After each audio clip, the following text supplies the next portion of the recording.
Srila Prabhupada ki jai, Ananta Koti Vaishnava Vrinda ki jai, Śrī-Caitanya-Śikṣāṣṭakam ki jai, Nitai Gaur Premanande, Hari Hari Guru. Thank you so much once again, Dhāmeśvara Mahāprabhu, for kindly being present here. I'm so thankful to you for kindly being here, for kindly hosting today's session.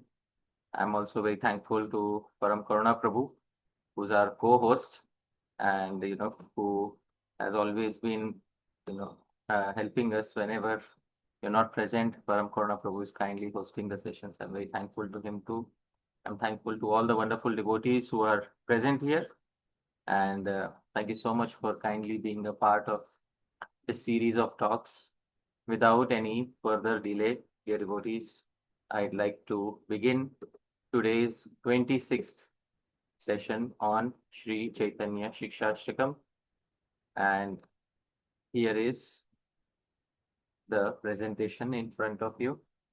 Dear devotees,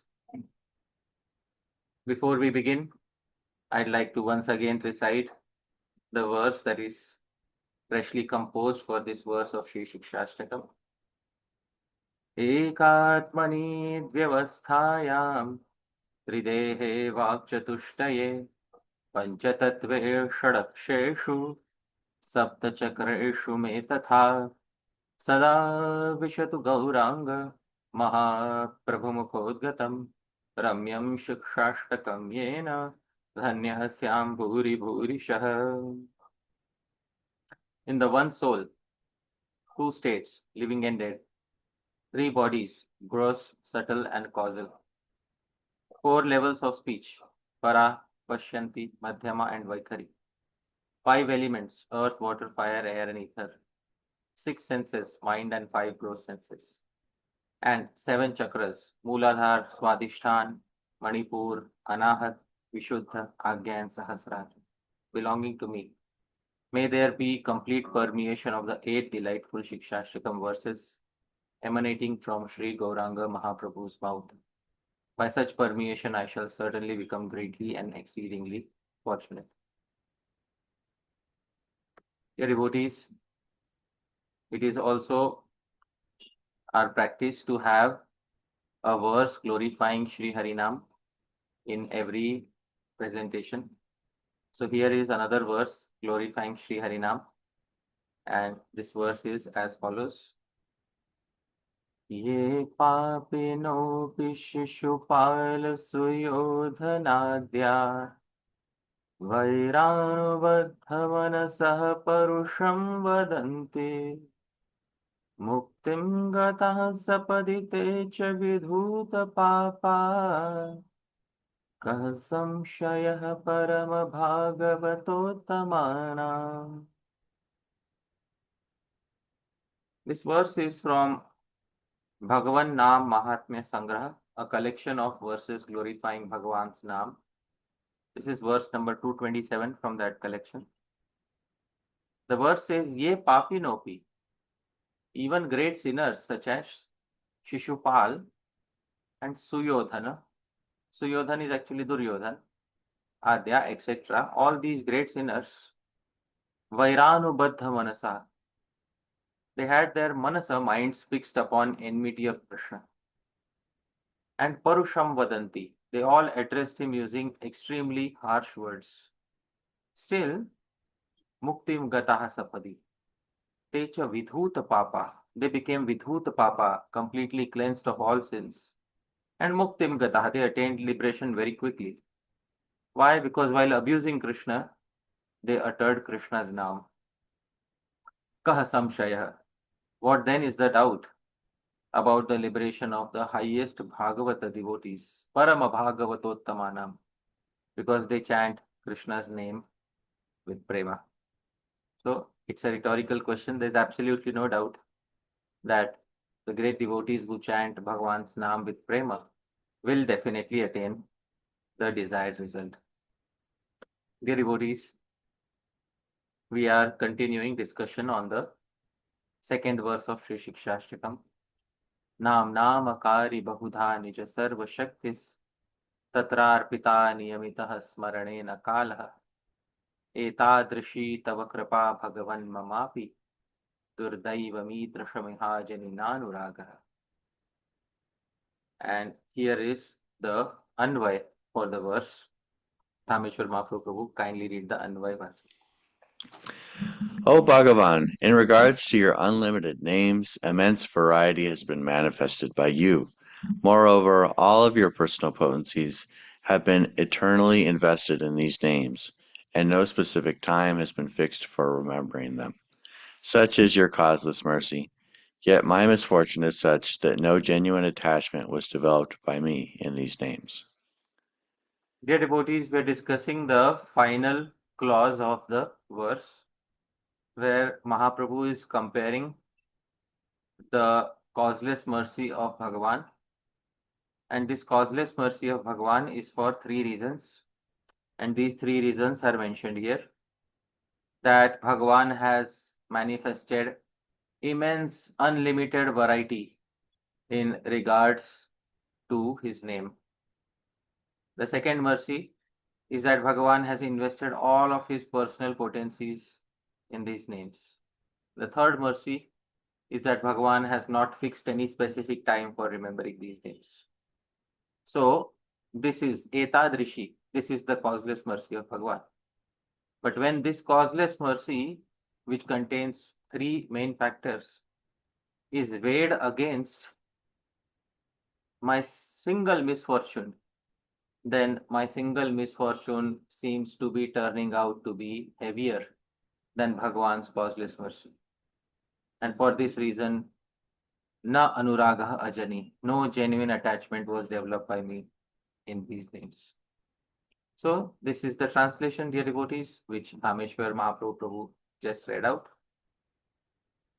Once again, dear devotees, these are the four clauses. First is Namnam Akari Bahudha. Bhagavan, you have manifested unlimited variety in your names. Compare this to a person who is seeking impersonal liberation. A person who is seeking impersonal liberation finally wants to attain impersonal Brahman. And what is the name of that impersonal Brahman? That impersonal Brahman has no name. Anam has no name. The name Brahman is also applied to it just so that it can be addressed. Ultimately, Brahman has no name. And dear devotees, compare that to unlimited variety of names. Therefore, in the 12th chapter, when Arjun asks a clear question to Bhagavan, as to Bhagavan, there are two types of spiritualists, those who are dedicated to the unmanifested impersonal Brahman, and those who are dedicated to the personal form of Bhagavan. In your opinion, who is greater and better? Bhagavan very clearly says that the devotee comes out to be greater and better. But Bhagavan also says that even those who are dedicated to the unmanifest impersonal Brahman also attain me. But klesho dikatarastesham, there is great effort involved for them, because the unmanifest doesn't have any name, form, qualities, or pastimes. And it is very difficult to fix your mind on an entity which doesn't have name, form, qualities, and pastimes. And compare that to Bhagavan's personal form, Bhagavan's Naam. Bhagavan's Naam has unlimited variety, dear devotees. This is the first mercy. And Nija Sarva Shaktis Tatra Arpita. You've invested all your potencies in these names. In all names, all potencies have been invested. This is another greater mercy of Bhagavan, because, dear devotees, if we study the Vedas, especially the Karma Kanda section of the Vedas, in the Karma Kanda section, one particular devata, one particular deity is for achieving one particular purpose. You can't replace the name of one deity and put another deity's name in a mantra and expect the same result. This is how stringent Vedic names are. But look at Bhagavan's Naam. You can select any Naam, and the Srimad Bhagavatam says Swapriya Naam, the Naam which is dearmost to you. So this shows Bhagavan's Naam's superiority over the Vedic karma kanda sections in which the names of the devatas are rigidly fixed. The devotees, the first mantra in the Rig Veda is the first term in the Rig Veda is Agni. Agnim is the first term in the Rig Veda. You cannot replace that with any other name. The devotees, it has to be Agnim, because Agni, or what we say, the deity in charge of all the fires of the sacrifice, is the presiding Purohit, presiding, you can say, priest of the sacrifice from the side of the devatas. We offer from our side, Swaha. And who is the priest who receives from the side of the devatas? That is Agni. Now you cannot change that name, dear devotees. But in Bhagavan's name, you select according to your choice. Nija sarva shakti tatrarpita. And niyamitaha smaranena kalaha. You have not fixed any time for remembering your name. This especially when you compare to Vedic sacrifices. In Vedic sacrifices, you have to perform Vedic sacrifices at a specific time.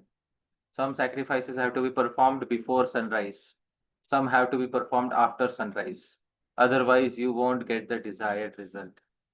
Dear devotees, Bhagavan's name does not have any such restrictions. Etādṛśī tava kṛpā. These first three clauses tell the nature of the mercy of Bhagavan's name. But in comparison to that, mamāpi durdaivam īdṛśam. My misfortune too is so heavy that ihājani nānurāgaḥ, that no attachment was developed by me in these names. So in this way, dear devotees, Sri Chaitanya Mahaprabhu is comparing his misfortune. Of course, he is speaking on behalf of the conditioned jiva. So on behalf of the conditioned jiva, he is saying that the conditioned jiva's misfortune is such that no attachment was developed by the conditioned jiva in utterance of these names of Bhagavan. Dear devotees, Srila Bhakti Vinod Thakur very clearly says in his Sanmodana Bhashyam, Japtvapi tan namani, that even on performing japa of the nam, namaparadha vashatas tatra anuragaḥ shigram jivasya na bhavati. Anurag, genuine attachment towards nam, doesn't take place for a living entity. Why? So Srila Bhakti Vinod Thakur has said nam aparadha vashatah, due to the influence of nam aparadha. And we all know that there are 10 nam aparads. And in the Upadeshamritam series of talks, we had discussed in good length these 10 nam aparads along with the original Sanskrit. Here in Siksastakam, there is a need to discuss them again from a fresh perspective. Because when we discussed in the Upadeshamritam series, we had discussed it from the commentaries of the previous acharyas. This time, when I'll be discussing the 10 Namaprads, I'll not only be discussing from the commentaries of the previous acharyas, but also from a very practical point of view as to how to get rid of each and every Namaprad. That is also essential. The acharyas also offer many practical tips. Shastra also offers many practical tips. But we need to put all the practical tips together and then deal with each and every Namaprad. In the previous session, we had begun with the Namaprad, which says that Dharma Vrata Tyaga Hutadi Sarva Shubha Kriya Samyam. Why Harinam should not be compared to ritualistic Vedic karma which gives fruitive result. Because there are many people who say that if chanting of Hare Krishna is for real, then why doesn't it give me all those good material results in life? And then we dealt with that entire section, which ultimately is nothing but an explanation of that aparad. That one of the aparads is to consider Bhagavan's name to be one of the ritualistic karmakand activities mentioned in the Vedas. Dear devotees, we are continuing. This is durdaiva, our misfortune. Our misfortune is namaprad. And because of namaprad, we don't have any anurag. We don't have any genuine attachment towards nam. Get rid of namaprad, and there is a high possibility of developing anurag towards Bhagavan's nam. Dear devotees, therefore, let's understand our paripanthi, our enemy. Of course, for the Vaishnava, there is no enemy, but let's understand our opponent in the form of namaprad. Dear devotees, therefore, we have to understand 10 namaprads, and some acharyas say there are 11 because api pramadaha, it is also an offense to be inattentive during japa. So 10 or 11, we will deal with them again, but we have to take a fresh perspective. The first namaprad is mentioned in the Hari Bhakti Vilas. The Sanskrit is in front of us. Satam nindanam nah paramamaparadham vitanute yatah kyatam yatam kathamusahate tad vigarha. Dear devotees, Satam Ninda, public criticism of a sadhu, Namnah Paramam Aparadham, causes the greatest aparadha in relation to Nam, Vitanute, it causes. So, public criticism of a sadhu causes the greatest aparadha in relationship to Nam. Why so? Yatah Kyatim Yatam, because it was the sadhu who caused Nam to become renowned in the world. Kathamu Sahate, how will Harinam tolerate? Tad Vigarham, an aparad towards that very sadhu. Dear devotees, so the first Nam aparad has common boundaries with Vaishnava aparad. So the first Nam aparad has common boundary with Vaishnava aparad, and we can very clearly see that. This is mentioned in Hari Bhakti Vilas, 11th chapter, verse number 521. So in this way, the first Nam aparad is in front of us. You can say, dear devotees, we have learnt Vaishnava aparad and we have learnt the first Nam aparad. Why do we consider Vaishnava aparad separate from the first Nam aparad? And we should try to analyze in detail. Because, dear devotees, the reason behind that is that Vaishnava aparad is applicable only in the case of a Vaishnava, when you have offended a Vaishnava. But the first Nam aparad is applicable when you have offended any sadhu, may also not be a Vaishnava.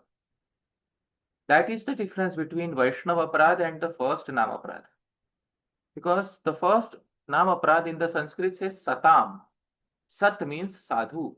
Satam Ninda, public criticism of any sadhu, can cause the first Nam aparad. Whereas Vaishnava aparad is restricted only to those who are devotees of the forms of Krishna. Devotees. In this way, this is the small difference between Vaishnava aparad and first Nam aparad. Dear devotees, therefore, Bhagavan Rishabdev has also said, Mahat Sevam Dwara Mahur Vimuktes. One can attain the path of liberation from material bondage only by rendering service to Mahat or Sat or highly advanced spiritual personalities. In the translation, Srila Prabhupada adds, this is something which is not there in the original. These personalities are impersonalists and devotees. Now, neither is the Sanskrit term for impersonalist there, nor is the Sanskrit term for devotees there. The only term there is Mahat. Mahat means a great person. That is the term. So why has Srila Prabhupada added these two in the translation to Srimad Bhagavatam 5.5.2? The reason is that Srila Jiva Goswami has mentioned in the Krama Sandarbha commentary that Nirvishesha Savisheshata Bhedena. Bheda. There is difference of realization among sadhus. Some sadhus come with Nirvishesh realization. Some sadhus come with the realization of impersonal Brahman. And some sadhus come with Savisheshata, Some sadhus come with realization of the personal form of Bhagavan. Both are having very good character. Dear devotees, both are having very good character. Both are having sadhakas, practitioners who are trying to progress. Both are having deviated personalities who have lost their way. Both categories have their respective different levels of sadhus, dear devotees. But these are two major categorizations of sadhus. Now we may have our personal choice. Some sadhus may be inclined to an impersonal understanding of the Supreme Absolute. Some sadhus may be inclined to a personal understanding of the Absolute. Irrespective of that, as long as one's character is shaped according to the statements of Shastra, one is a sadhu. Dear devotees, this broad-mindedness should be present within us. And please note, both types of sadhus chant Harinam. You can chant Harinam to merge in the impersonal absolute Brahman. You can also chant Harinam to attain personal relationships with Bhagavan. Dear devotees, both types of sadhus chant Harinam, and therefore both are known as Sat. And Satam Ninda. Satam Ninda means criticism of the personal character of any sadhu. Sometimes we may critique the philosophy followed by a particular sadhu.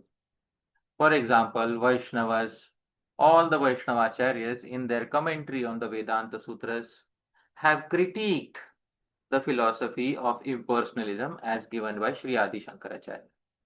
This, however, is not an attack on the personal character of Shri Adi Shankaracharya. Satam Ninda, Ninda here means to critique the personal character of a sadhu, to find faults and publish those faults, publicize those faults in front of others in the world. That is what we call Ninda. Dear devotees, let's define Ninda. Srila Sridhar Swami, our original Sanskrit commentator on the Srimad Bhagavatam, very clearly defines what is Ninda. In his commentary on the 7th canto, 1st chapter, verse 22, Srila Sridhar Swami says, Nindanam dosha kirtanam. Ninda, criticism, is to advertise the faults of someone. Basically, the faults of somebody's personal character. A spiritualist is supposed to be a fault finder, but a fault finder not in the character of others, but a fault finder in the material world. Because the Gita itself says, Dukkha doshanu darshanam. Dukkha dosh. The material world has so many miseries, so many faults. Anudarshanam, the sadhu, is supposed to repeatedly see and advertise those faults of the material world. We can use all our tendency for fault finding in finding the flaws of the material world, dear devotees. But as soon as the same tendency is applied in relation to someone who is dear to Bhagavan, maybe an impersonalist or maybe a personalist, it immediately creates a dangerous situation for our spiritual life. Satam Ninda.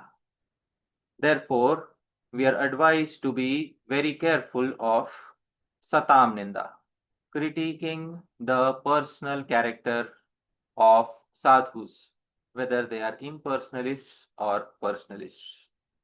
You can critique the faults of the material world as much as you want, devotees, as much as you want. In fact, Bhagavan Shri Krishna himself critiques the material world in so many ways in the Bhagavad Gita. In the Gita, Krishna says, Yehi samsparshaja bhoga dukkhayonaya evate. Bhagavan says, all forms of pleasure derived by sense contact are nothing but sources of misery. This is a critique of the material world, dear devotees. So, you can find as much fault in the material world as you want, no problem. But do not find fault in a sadhu's character.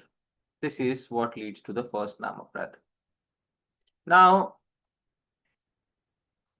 when we try to find faults in somebody else's character, what happens is that there are three scenarios that we can find ourselves in. And these three scenarios involving ninda, three scenarios involving fault finding are as follows. The first scenario is when we are the aggressor. That is when we are the critic and somebody else is being criticized by us. This is the first scenario. The second scenario is when we are the witness. That when somebody else is critiquing a sadhu and we are listening to that criticism. And the third scenario is when we are a victim. That is when we are being critiqued personally and directly. Besides these three situations, there are no other situations involving criticism. Dhāmeśvara Mahāprabhu, besides these three, is there a fourth role that we can find ourselves in regarding ninda? Not that I can think of. No. Either we are the aggressor, the witness, or a victim of criticism. And therefore, we need to discuss these three situations in great detail. First and foremost, when we become the aggressor of Vaishnav Ninda, which means we are the critic, that is when that Vaishnav Aparadh applies to us. And when we critique any sadhu in general, may be a Vaishnav or may not be a Vaishnav, when we critique their personal character, the first Nam Aparadh starts applying to us. Dear devotees, this Nam Aparadh doesn't apply to us when we are the victim. Let's say somebody is critiquing us. That doesn't mean that we will become affected by the first Nam Aparadh. The person who is the aggressor is the one who becomes affected by the Nam Aparadh. Now, there is also a risk for a person who is acting as a witness if that person doesn't do anything about it. So, we will discuss all three scenarios. But the greatest risk is in the first scenario where we are acting as the aggressor. That is when we are the critic and we are critiquing another sadhu. So let's get into that scenario because that is the most important scenario that we need to discuss. And once we discuss this one scenario, the remaining two scenarios are relatively easier, dear devotees.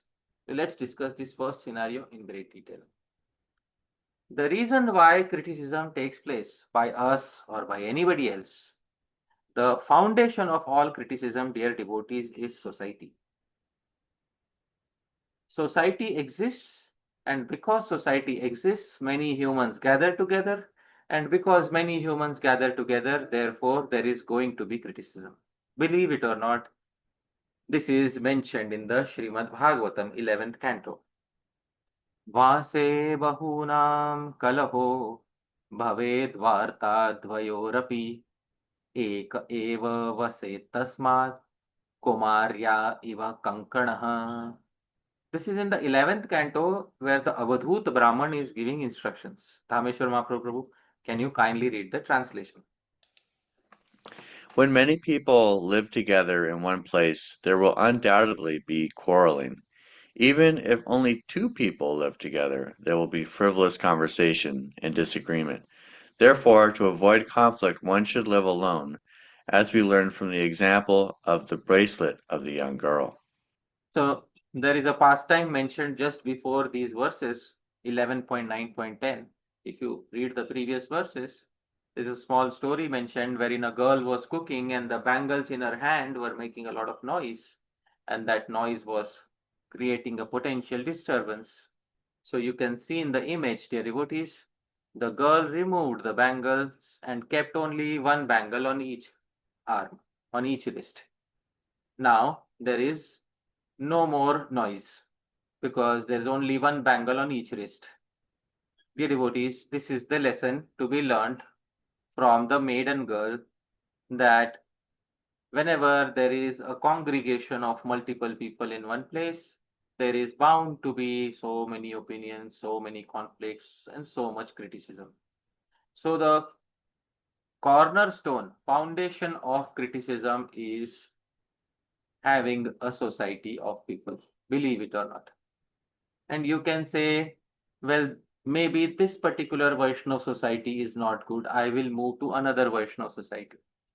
But moving from one society to another society is nothing but moving from one set of individuals to another set of individuals, which means moving from one set of problems to another set of problems, which means moving from one set of criticism to another set of criticism. Dear devotees, there is no escaping this because the foundational cornerstone of criticism is society.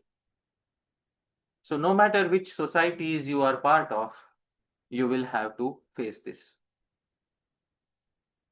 Srila Bhaktisiddhanta Saraswati Thakur Prabhupada's comment is mentioned in the BBT purport to this verse. And it's a very important comment. Dhāmeśvara Mahāprabhu, can you kindly read the comment? Therefore, one should remain in those places where the Supreme Lord is properly worshipped according to the Vedic standard. If everyone is dedicated to glorifying the personality of Godhead, Krishna, there will not be any impediment in mutual association. However, in a place where people have many different purposes besides the pleasure of the Supreme Lord, social dealings will certainly be disrupted. So now, Prabhu, what do you think is the condition of most of the Vaishnava societies? Do most of the Vaishnava societies, are they a congregation of people who are fully dedicated to Krishna, or are they a congregation of people who have many different purposes? What do you think? Although we aspire to simply serve the Lord, we have many different purposes. Yeah. So therefore, even in a Vaishnava society, you will face criticism, dear devotees, because simply the fact that there are so many voices and all these voices are not dedicated to exclusive Uttama Bhakti, pure devotional service. Therefore, there will be differences of opinion and that will lead to criticism. Society is the cornerstone on which the entire structure of criticism is laid. Dear devotees, this is a very simple fact. Now, somebody may say, oh, well, I am a superior one. I never joined a society. There are some Vaishnavas who never join a society. And they say, I escaped the entire predicament by not becoming part of organized religion. I will stay alone. But, dear devotees, even if you stay alone, as long as you are a sadhu, something is going to happen. In the Mahabharata, Shri Vyasadeva has mentioned, मुनेरपि वनस्थस्य स्वानि कर्माणि कुर्वतः उत्पाद्यन्ते त्रयः पक्षा मित्रो दासी न शत्रवः. Even for a sage residing within a forest and engaged fully in his own duties without disturbing others, three types of people manifest automatically. What are the three types of people? Friends, neutral individuals, and enemies. So no matter, dear devotees, even if you are a sage staying in the forest, minding your own business, there will be three types of people in your life. And then you will either be the aggressor of criticism, the witness of criticism, or the victim of criticism. One of these three roles you will find yourself in. Today's discussion is about being an aggressor of criticism. And dear devotees, let us try to get into that. Why do we get into criticism? Why is it, dear devotees, that we start taking pleasure in critiquing others? And we have to get to the bottom of this. Once we get into the bottom of this, then we can try to root out that tendency. Sometimes a thorn is lodged deep inside the body. And in order to pull out that thorn, we have to dig deeper using a sharp thorn. And then when we dig deeper, we can finally locate the thorn which is deep inside our body. And only when we remove that thorn do we feel relief.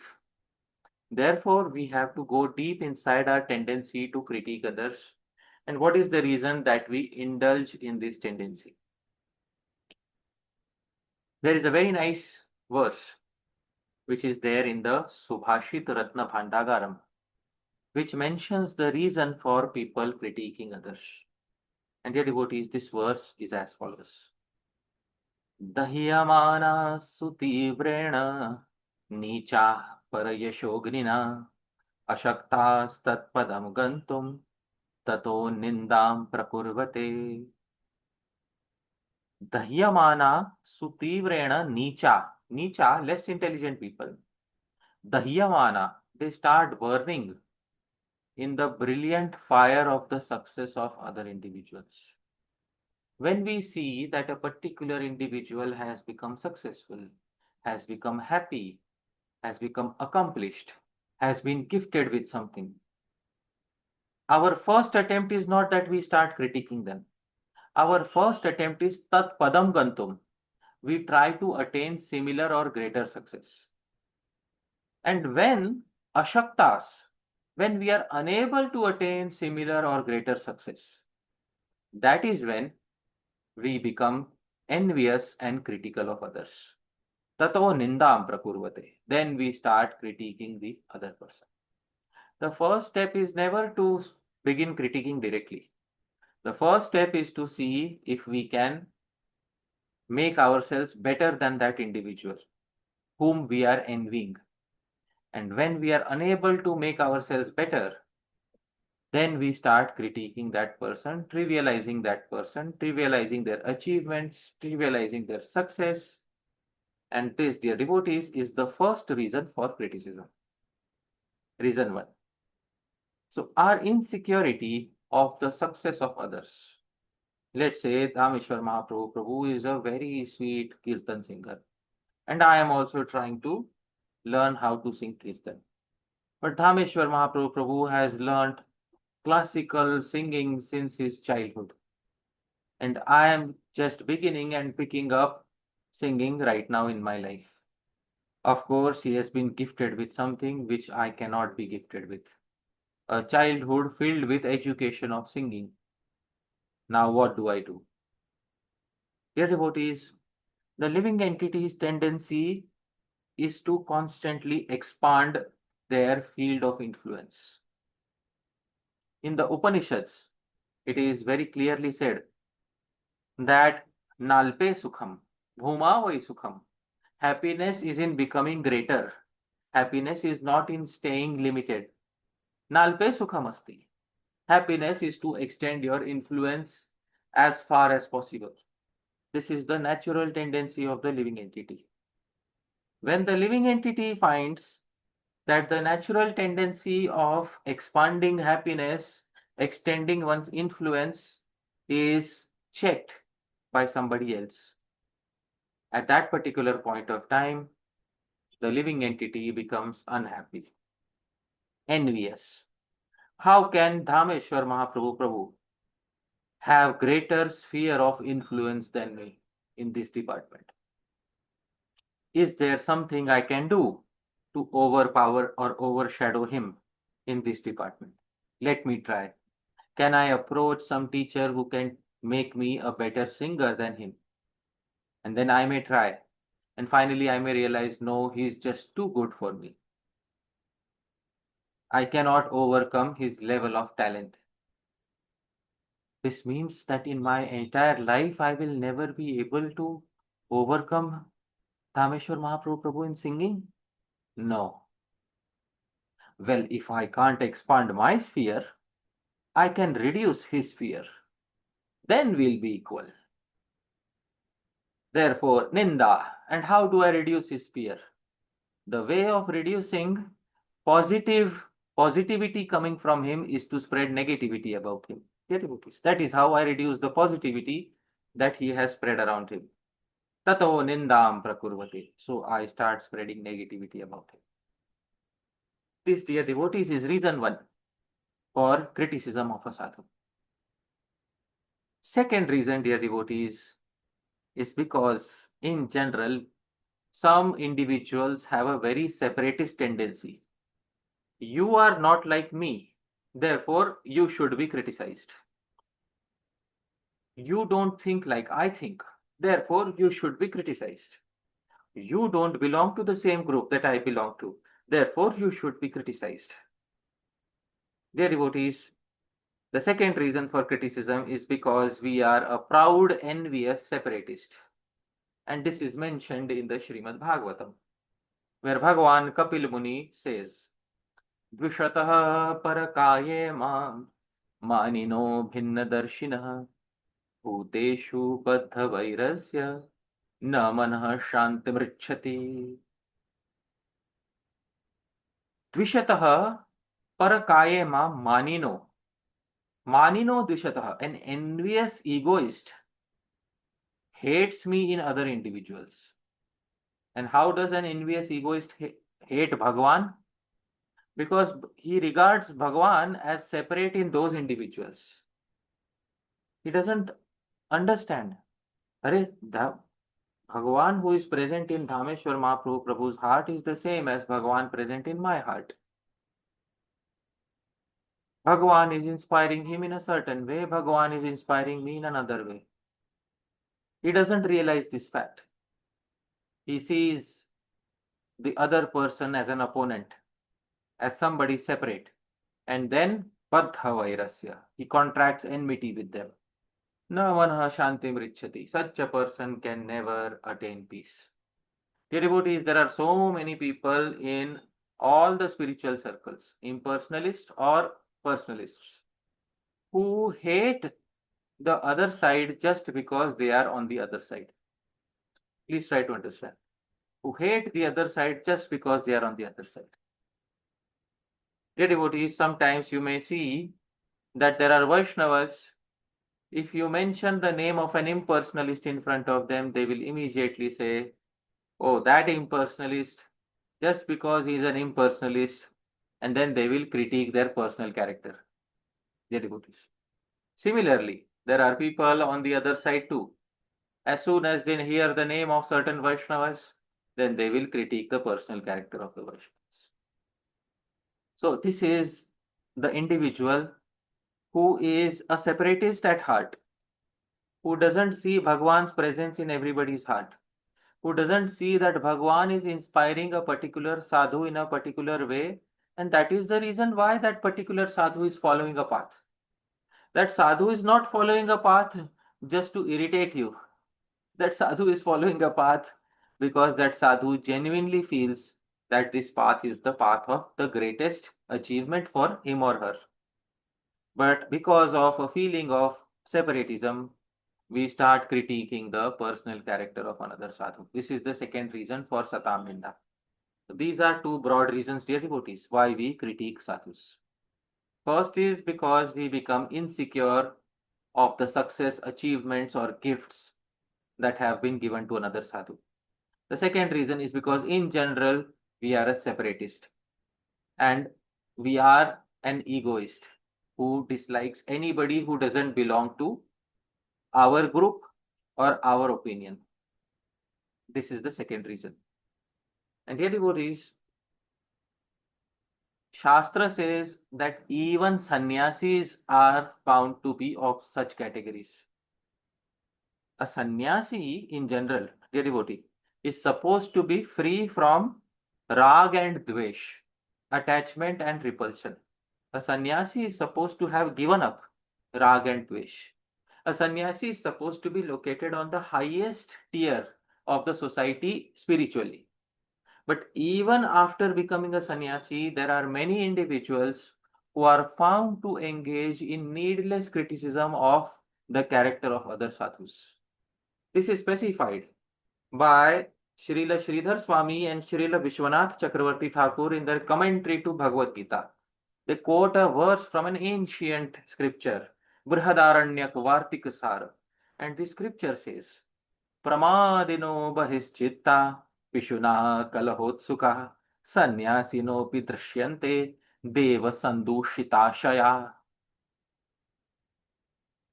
Even among sannyasis, sannyasinopi drishyante, we can see a few wayward ones, pramadino, they have lost their track.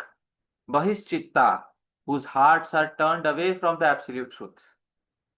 Pishuna, they are contemptible critics. Kalahotsukaha, and they are always eager for quarrel. Sannyasinopi drishyante, even among sannyasis you can see such people. And why is it Deva Sandushitashaya?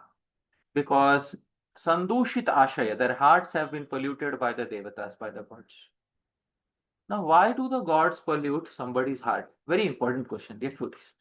Why do the gods pollute the hearts of even the sannyasis? This is a verse from Brihadaranya Vartik Sar. And if you look up the original Brihadaranya Vartik Sar, just before this section, it is described that just as animals are cattle for humans, humans are cattle for the devatas. Please try to understand. Humans treat animals as cattle. For example, Dhāmeśvara Mahāprabhu, if you are a farmer who has many cows, many sheep, and if you find that there is a particular sheep who is trying to escape daily, and not only is it trying to escape, it is also taking away the entire herd of sheep along with it. Will you not try to tie up that sheep and keep it bounded? Please tell me. I will. I will. Similarly, humans are sheep for the devatas. If there is a particular human who is trying to get liberated from the material world, and not only is he personally trying to get liberated, but also influencing other people to become liberated, the devatas are certainly alarmed. Therefore, sometimes the devatas influence people who are not having so much knowledge of Shastra in such a way that their hearts become polluted, and even if they are a sannyasi, they become contemptible critics of others. Very good. Very important verse quoted from the Brihadaranya Vartik Sar of Vidyaranya Swami. Vidyaranya Swami is an impersonalist in his inclination, but his verse has been quoted by Srila Vishwanath Chakravarti Thakur and Srila Sridhar Swami in their commentary to Bhagavad Gita, their devotees. Very important that just because somebody is a sannyasi or very advanced externally doesn't mean that they are immune to this phenomenon of falling victim to criticism. Even they can become a critic. So all of us have to be very careful of this particular disease of criticism. Now, why do many of us, including sannyasis, become victim to envy and criticism? The reason for this is analyzed in very great detail by an acharya named Shri Vachaspati Mishra. In his commentary to Yoga Sutras, Shri Vachaspati Mishra says, Ragadayah Kashayas Chittavartinaha. There are 6 negative factors that taint the consciousness. And once you understand these 6 negative factors that taint our consciousness, dear devotees, we will be able to have a very clear vision of what is going on behind our tendency for criticism. Please hear carefully, dear devotees. These negative factors happen due to Rajoguna and Tamoguna, mode of passion and mode of ignorance. Mode of passion and mode of ignorance create 6 negative factors. And these negative factors are like dark paint that taint our consciousness. And what are these 6 factors? The first is rag. Rag means you experience some happiness once, and after experiencing it once, you want to experience it again and again. You want that happiness to continue. This is called rag, attachment. I have tasted success. I want success. I want happiness. Dear devotees, this is the first negative factor that taints our consciousness. Ideally, a sadhu should be free from this taint. I want success, I want happiness. This is not the nature of a sadhu. The nature of a sadhu is, I am okay with whatever comes by its own accord. Dear devotees. So the first negative factor to taint the consciousness is rag. The second negative factor is īrśya. Sometimes we don't attain a particular happiness, but on seeing the desired happiness present with somebody else, a burning feeling of jealousy develops. And the Acharya is given an example. Why does he have it? Why do I not have it? This is the second color of Rajoguna and Tamoguna that taints our consciousness. Devotees. So rag followed by īrśya. Dear devotees, third, parāpakara cikirsha. Then a strong desire to harm the successful person develops. Because I cannot increase my sphere of influence so much, so I should harm him so that his sphere of influence is reduced. So I wish to see that he is disgraced or he falls down, etc. This is called par-apakar. There is par-opakar. Par-opakar means to benefit others, but par-apakar is to harm others. Par-apakar cikirsha. Cikirsha is strong desire. So par-apakar cikirsha. Strong desire to harm the successful person develops within oneself. Fourth, because of this desire, one becomes affected by the fourth negative trait asuya. Even in the good qualities of that person, one starts seeing bad because one has to reduce the sphere of influence. So, for example, he appears very saintly, but he is a pretender. Dear devotees, or he appears to follow many vows, but his heart is not really present within them. Dear devotees, in this way, one starts seeing the faults in others. This is called asuya. Even if good qualities are present, one starts seeing bad. Dear devotees, somebody is very brave, you start seeing them as cruel. Somebody is very humble, you start seeing them as a bootlicker. I hope you are able to understand. So this is asuya. Then amarsha. Sometimes some glorification of that person takes place, or some criticism of oneself takes place. One becomes very angry on hearing anything about that person. Finally, dear devotees, dvesh. If there is any genuine fault in that person, one magnifies that fault so much and starts beating the drum in the society. See, I told you about Dhāmeśvara Mahāprabhu. You should have listened to me. Dear devotees, in this way, these six taint the consciousness of a person to such a degree that one is willing to commit any sort of Vaishnava Prartha. If you go back, dear devotees, it all begins with Rag. The first negative color to taint the consciousness was this: I want success and I want happiness. And why do I want success? Why do I want happiness? Because I quoted the Upanishads. The Upanishad says, Yo voi bhuma tat sukham, nalpe sukham asti. That which is great is happiness. Happiness is not in small things. Happiness is not in small influences. Happiness is in extending our influence. Happiness is not in limitedness. Therefore, I want success. I want happiness. Therefore, followed by that is irsha. Followed by that is parāpakar cikirsha. And asuya, amarsh, and dvesh. Dear devotees, in this way, one becomes an aggressor. And after becoming an aggressor, the result is not only does one commit ninda, one can also commit many things beyond ninda. 6 factors that one can commit. Antinindati vaidveshti, vaishnavan abhinandati, krudhyate yati no harsham, darshane patanani shat. The 6 types of Vaishnava Prad then one commits. What are the 6? Hanti, to assault up to the point of killing a Vaishnava. Nindati, to needlessly critique or gossip about a Vaishnava.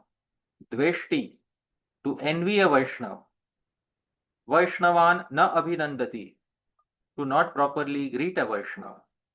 Krudhyate, to become angry upon a Vaishnava who is not one's disciple. And yati no harsham darshane, to not exhibit happiness on seeing a Vaishnava. These are patanani shat.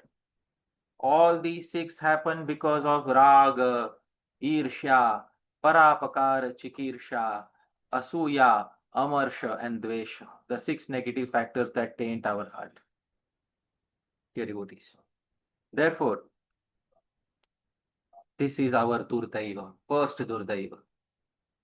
Because of this durdaiva, ihājani nānurāgaḥ, Naam is not going to come to us. Why should bhagavan's Naam come to a person if that person is having the tendency to critique other sadhus. Imagine if such a person ends up going to Goloka Vrindavan. Imagine, dear devotees, if such a person ends up going to Goloka Vrindavan. Will such a person fit within the framework of Goloka Vrindavan, or is such a person a complete misfit in the framework? Dāmeśvara Mahāprabhu, please tell me. It will be a complete disruption and misfit. Of course. Therefore, my misfortune is that I am a misfit for Goloka Vrindavan right now because I have this first aparad lodged within my heart. Now I need to do a surgical analysis of as to how to remove this from within my heart. Dear devotees, unless we do a surgical analysis, we try to remove this, we will not attain peace within our heart. Therefore, it's important today that we should learn about how to remove this, because in a Vaishnava society, you will see that there are people who are situated above us. In a Vaishnava society, we will see that there are people who are equal to us. In a Vaishnava society, we will see there are people who are lower than us in ability, in strength, in wealth, in learning, in skills, in in the conditions that they are staying, in their beautiful homes. In so many factors, there will be people who are superior to us, equal to us, and inferior to us. And I can say with 100% surety, any one of these factors is sufficient to make us envious of another Vaishnava. Dear devotees, any one of these factors. Even a very simple factor, like his home is better than my home. It's a very simple factor. I wanted to have such a home. Why did I not have such a home? His home is so nice. And look at my home. Dear devotees, even such a simple factor can become the cause of durdaivam, misfortune for us. Therefore, it's very important to root out this durdaiva, this misfortune, which comes in the form of the first namaprad. And once we root out this durdaiva, then we will experience great freedom within the heart. We will become nirgrantha. One of the knots within the heart will open. So we should open this knot within the heart, dear devotees.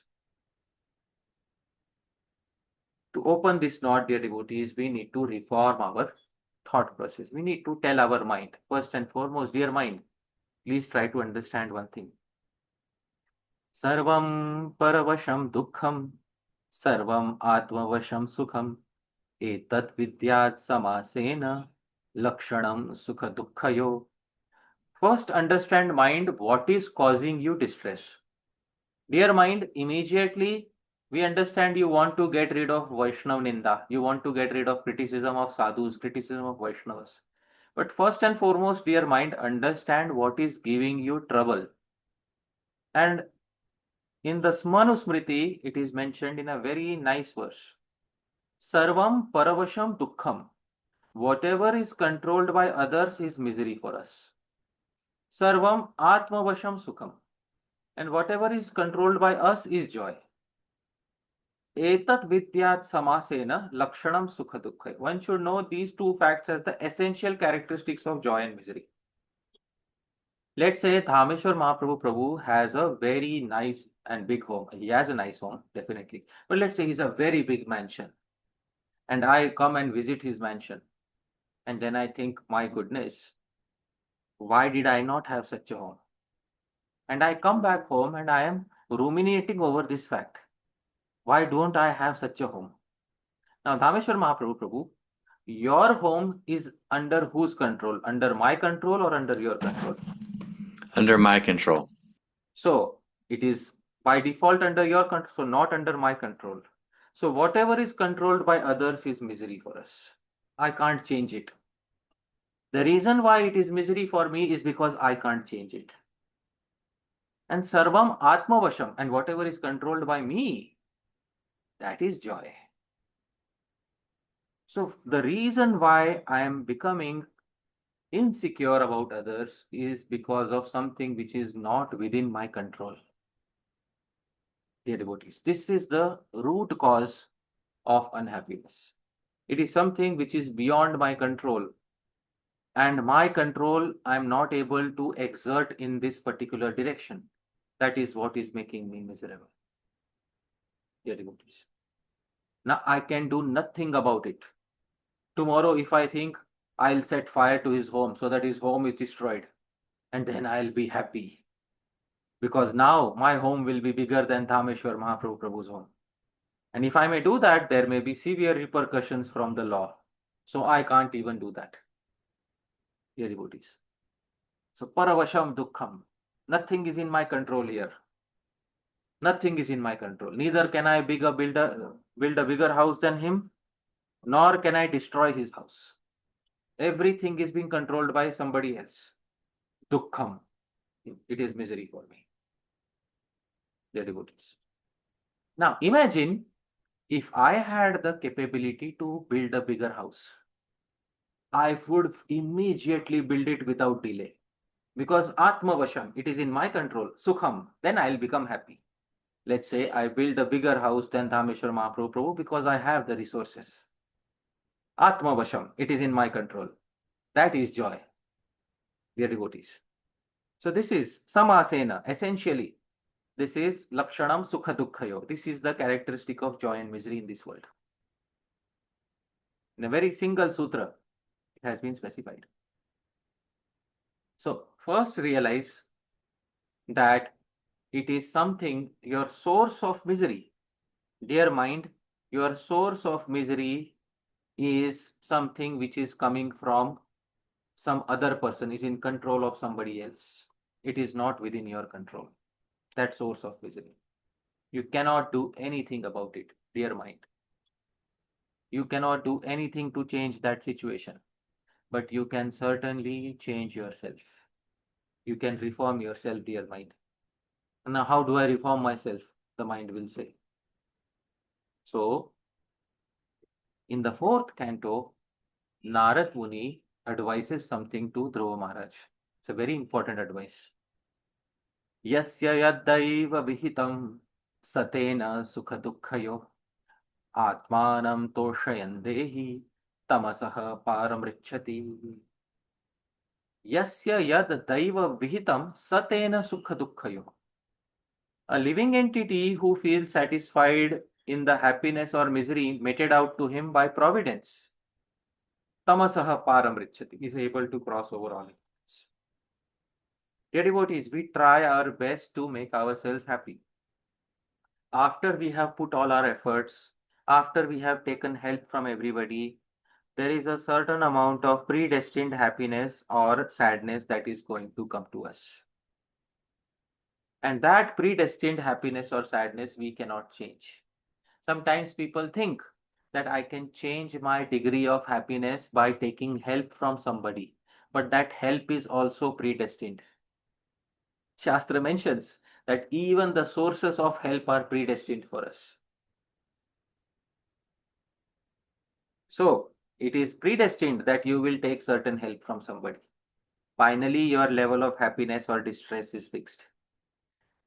Toshayan dehi. After you put all your efforts and after you get your level of happiness, if you are satisfied, tamasaha paramrichati, then you will be able to cross over all ignorance. Because if we are dissatisfied, then that means we do not understand one basic factor, that happiness or distress, just as distress comes to us without asking for it, happiness also comes to us without asking for it. Just as failure comes to us without asking for it, success comes to us without asking for it.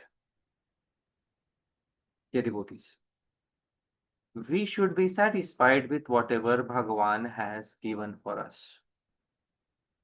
Dissatisfaction leads to misery. And therefore, Narad Muni advises something to Dhruva Maharaj. Gunadhikan mudam lipsed anukrosham gunadhamat maitrim samanad anvichen natapairabhibhuyate. Dhāmeśvara Mahāprabhu, please read. One should feel delighted to meet people of superior merit. One should feel compassion for those inferior in merit and one should desire friendship with those of equal merit. In this way, one is not overwhelmed by material afflictions. It's a very important advice for a Vaishnava, for any sadhu. You will meet a person of superior merit in any field, wealth, recognition, talents, learning. You will meet people of superior merit. As soon as you meet people of superior merit, one should feel delight. Now, I told you two types of sadhus are there, impersonalists and personalists. So I will explain from both points of view, dear devotees. When an impersonalist meets a person who is superior in merit, the impersonalist should feel happy. Let's say, just hypothetically, let's say I am an impersonalist and I meet Dhāmeśvara Mahāprabhu who has superior learning to me. As soon as I meet him, my immediate thought would be, well, I am the same as him, because ultimate reality is one Brahman. There is no difference between both of us. Dhāmeśvara Mahāprabhu, should I become happy or not? That would make you feel better. Yeah, of course. Because the same Brahman, which is me, which is also you, that same Brahman is exhibiting different capacities. So just see the capacity exhibited by Brahma. That become happy by seeing greater capacity exhibited in others. It is not different. I am not different from you. For an impersonalist, I am not different from you. And then, for those who are inferior in merit, one feels compassion. And for one who is equal in merit, well, one feels friendship. In this way, one is not overcome by material afflictions. For an impersonalist, they see everybody as being similar, same as themselves. So for them, it doesn't make a difference whether somebody is superior, equal, or inferior. For a Vaishnava, now let's see from a Vaishnava point of view. From a Vaishnava point of view, as soon as I meet somebody who is of superior merit, or well, Bhagavan blessed him with some superior capacity. Which Bhagavan? Well, that same Bhagavan whom I love. Whom does that Bhagavan belong to? That Bhagavan belongs to me. My Bhagavan blessed him with greater capacity.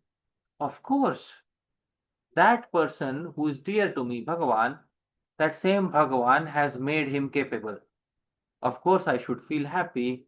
My Bhagavan must have seen something in Dhāmeśvara Mahāprabhu to give him this higher capacity. Seeing this, realizing this, one becomes happy, dear devotees. Now, certain people we meet who are lesser in merit as compared to us. Compassion.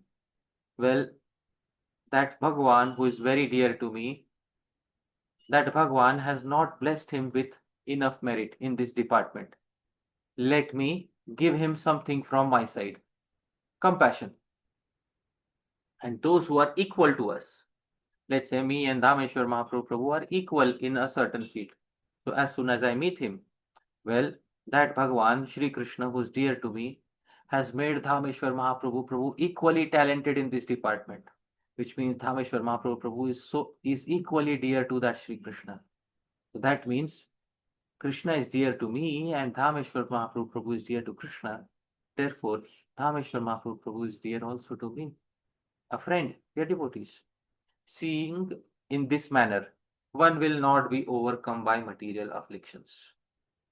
And as soon as one starts seeing oneself as a separatist, no, I should be the one who is superior in all departments.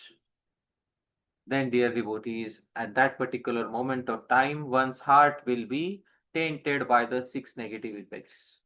And as soon as there will be 6 negative effects, one's heart will start feeling the suffering of Vaishnava Aparadha. That is what is going to happen. Vaishnava Aparadha doesn't give suffering as an effect. Vaishnava Aparadha starts giving suffering from the very cause, dear devotees. Because the heart starts burning on seeing the superiority of others. From that very moment, a Vaishnava Aparadha has started taking effect, dear devotees. It's very important to understand. So, This instruction on dealing with superiors, inferiors, and equals is so important it has been repeated by Kapila Muni in the third canto. Mahatam bahumanena dīnānāmanukampaya maitrya chaivatmatulyeshu yamena niyamena cha. By giving great respect to those of superior merit, by showing compassion to those of lower merit, and by friendliness towards those of equal merit, one's mind becomes purified. Dear devotees, even in the Yoga Sutras, which I was quoting a commentary, even in the Yoga Sutras, Maitri and Daya, friendship and compassion, are mentioned as remedies for the negative characteristics. Even Srimad Bhagavatam is mentioning the same. Compassion for those with lower merit and friendship with those of equal merit is the solution for those people who are suffering from envy of other Vaishnavas, dear devotees. Usually what happens when we see somebody superior, we become envious of them and we start critiquing them. When we see somebody inferior, we may immediately trivialize them and start even critiquing them. Hey, what do you know? What do you know? I know much better than you. That is also criticism.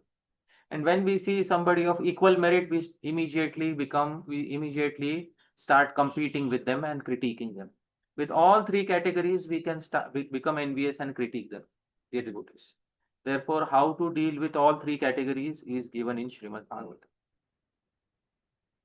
It's also very important to understand that the underlying canvas, the underlying source of all glory is Bhagavan, and he says in the Bhagavad Gita, Yad yad vibhuti mat sattvam Shrimad urjitameva va tattadeva vakachatvam mamate jomsha sambhavam. Yad yad vibhuti mat sattvam. Yad yad, whatever vibhuti mat, whatever opulence you see, whatever sattva, whatever beauty you see, Shrimad, whatever beauty, whatever urjitam, whatever glory you see in anybody, tat tad eva avagacha, know that to be mama tejo amsha, nothing but a spark of my splendor. Dhāmeśvara Mahāprabhu, he teaches other people very nicely. Let's say, he teaches other people very nicely. Oh, wonderful. This is simply a small aspect of the teaching capability of Bhagavan Shri Krishna. Dhāmeśvara Mahāprabhu, well, he looks very nice. Oh, wonderful. This is just a small aspect of the beauty of my dear Bhagavan Shri Krishna. Dhāmeśvara Mahāprabhu, he sings very nice. Oh, wonderful. This is just a small aspect of the singing capability of my dear Bhagavan Shri Krishna. Whenever we see anything good in others, don't see them as don't see those qualities as belonging to those people. See those qualities as belonging to Shri Krishna and just being manifest temporarily in those people. It's very important to understand. As soon as the connection with Shri Krishna is broken, rag and dvesh, attachment and repulsion can take place, dear devotees. As soon as the connection with Shri Krishna is established, rag and dvesh are taken away. It's very important to understand that all opulence, all beauty, and all glory is basically the underlying canvas of all opulence is Shri Krishna. The underlying canvas of all beauty is Shri Krishna. The underlying canvas of all glorious creation is Shri Krishna. If that underlying canvas of Shri Krishna is not present, then who will become glorious? Dhāmeśvara Mahāprabhu will tell me a very simple thing. Any good quality in others, let's say singing, beauty, etc., is it a permanent quality or a temporary quality? It's a temporary quality. But a temporary quality needs a permanent substratum, permanent canvas to at least appear temporary for some time. What is the permanent substratum which is supporting that temporary quality? It's the Supreme Being. Of course. So unless that Supreme Being acts as the substratum, the foundational layer of that temporary quality which we are becoming insecure about, dear devotees, Unless that permanent canvas exists, how will this temporary quality manifest? It's a very simple thing to understand, that anything that exists in the world anything glorious that exists in the world is existing because of the substratum canvas underlying that particular glorious thing, that is Shri Krishna. That is very clearly mentioned in the Bhagavad Gita. A very simple example, dear devotees. Those of us who have heard radio, a radio may be playing a very beautiful song. Now, dear devotees, a radio may be playing a very beautiful song, but the underlying substratum which is supporting the radio is electricity. If that electricity doesn't exist, can a radio play a beautiful song? The answer is no. As long as the underlying electricity is there, the beauty that is coming from the radio song is nothing but the beauty of the electricity. Please try to understand. It is the manipulation of the electricity that is coming out as beauty. Please try to understand this. If that electricity doesn't exist, there will be no sound coming from the radio. Similarly, if Shri Krishna would not be there, then there would be no existence to any of this glory. Therefore, dear devotees, today somebody has been blessed with a certain amount of greater glory. Somebody has been blessed with lesser amount of glory. Shastra is saying you be happy with whatever glory has been given unto you. And if you meet a person with superior glory, that person is also sitting on the same canvas that you are sitting. It is the glory of the canvas. It is not the glory of the person. So why are you becoming insecure about the glory of the canvas? And Dhāmeśvara Mahāprabhu, if I become envious of you and start critiquing you, am I critiquing you or am I critiquing the underlying canvas? Please tell me. You're critiquing the underlying canvas. And therefore, when we are critiquing somebody, we are actually critiquing the underlying canvas, that is Shri Krishna, who is supporting those qualities. We are more or less saying that Bhagavan is unfair for manifesting such qualities in him. And this is an indirect criticism of Bhagavan. And when we are indirectly critiquing Bhagavan, why will Bhagavan's name become happy? Bhagavan's name is non-different from Bhagavan. Dear devotees, it's a very simple thing. By critiquing a Vaishnava, we are indirectly critiquing Bhagavan, Bhagavan's manifestation of certain qualities in that Vaishnava. And why will Bhagavan's name become happy if you are taking indirect pot shots at Bhagavan in the guise of critiquing a Vaishnava? It's a very important thing to understand this, dear devotees. So,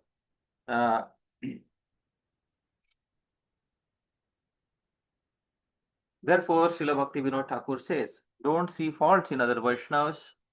Especially, he quotes two verses from Nam Ratnamala, where he says there are especially some faults should never be seen in Vaishnavas. Which fault should not be seen in Vaishnavas?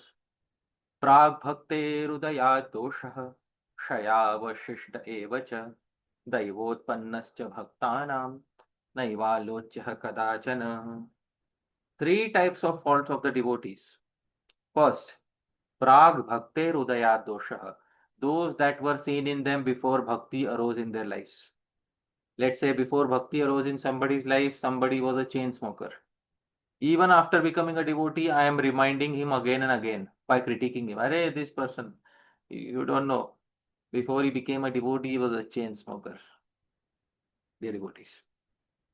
Arey, his wife left him, therefore he became a devotee. Dear devotees. Prag bhakte rudayat dosha. No?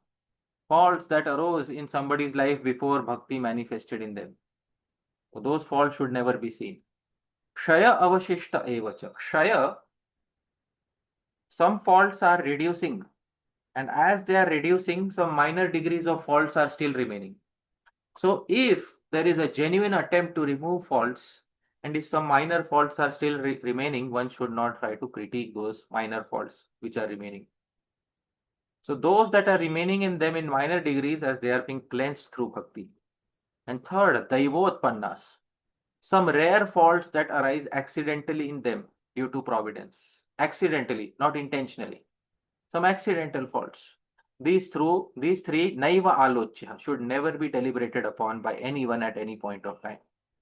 Bhakti Vinod Thakur quotes Nama Tattva Ratnamala, and he quotes this one verse, and another verse he quotes from the same literature.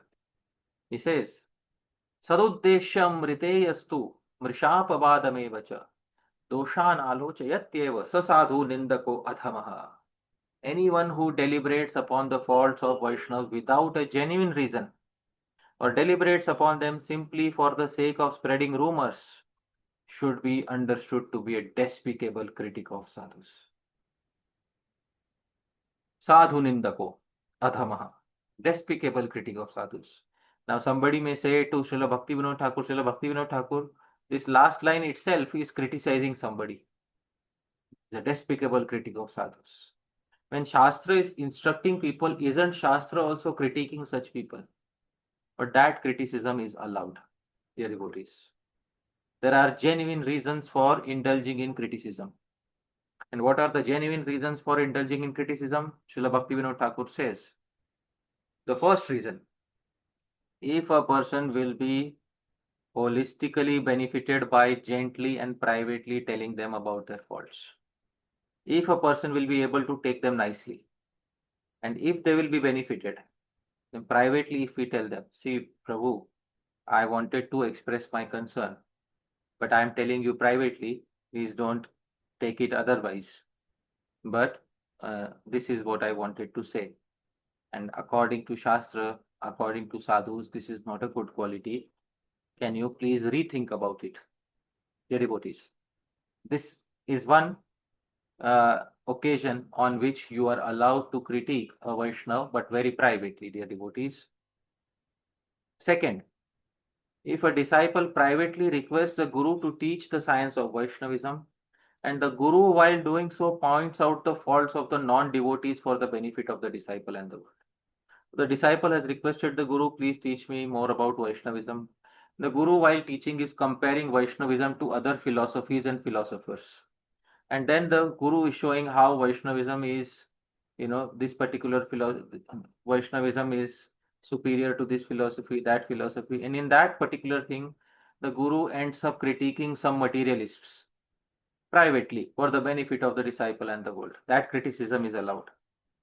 And the third is, if there is a complete show bottle, non-devotee, false spiritualist who is based on a non-Vedic path, who is clearly cheating people and forming a cult, then for the greater good of the society, one can protect innocent people by speaking something, but not frequently, once, about such a charlatan, dear devotees. So it is very important that these three are occasions, Srila Bhakti Vinod Thakur says, when criticism of others is allowed.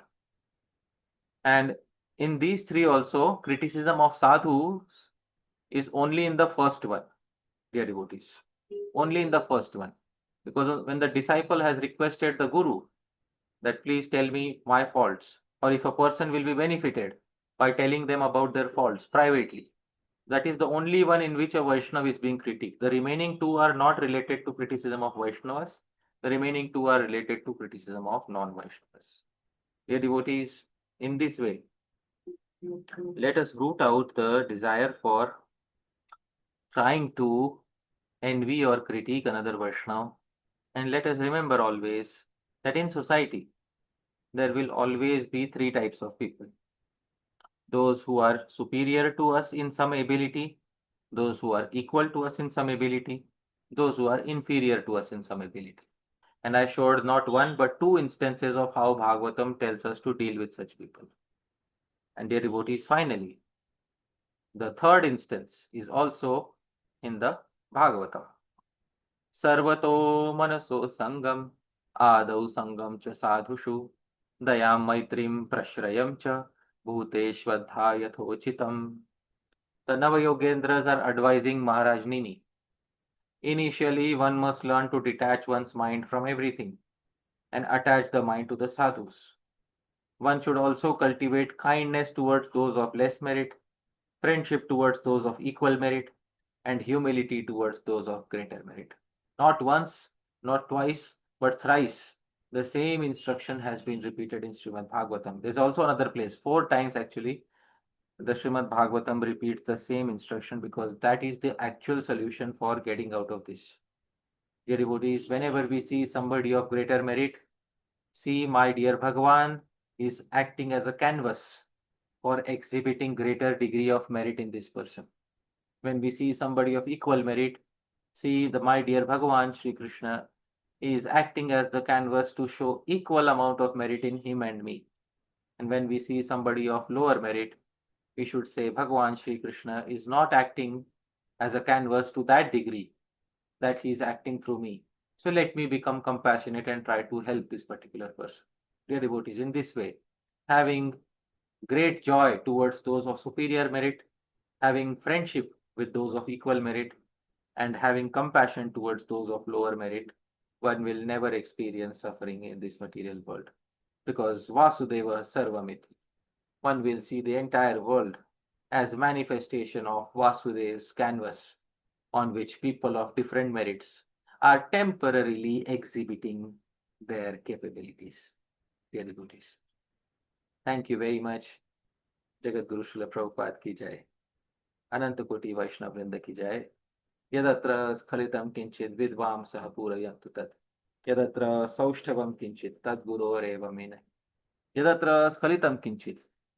If there's any mistake in what I said, dear devotees, you be compassionate on me. Vidvam Saha Purayantu Tat, and please correct that mistake. But Yadatra Saushthavam Kinchit. If there's anything nice you found, please become very happy because it didn't come from me. Tat Guroreva. It came from my Gurujanas. Me nahi. It didn't come from me. Thank you very much, dear devotees. Thank you, Dhāmeśvara Mahāprabhu, so much. Jagat Guru Srila Prabhupada ki jai. Shri Krishna Chaitanya Mahaprabhu ki jai. Ananta Koti Vaishnava Vrinda ki jai. Nitai Gaur Premanande Hari Hari Bol. Hari Hari Bol. Thank you so much, dear Hari Parshad Prabhu, for another wonderful class. I think this is some really liberating knowledge because our default is to think that my best interest is to make sure no one criticizes me. But that puts us in such a helpless condition because we can't really control what other people say.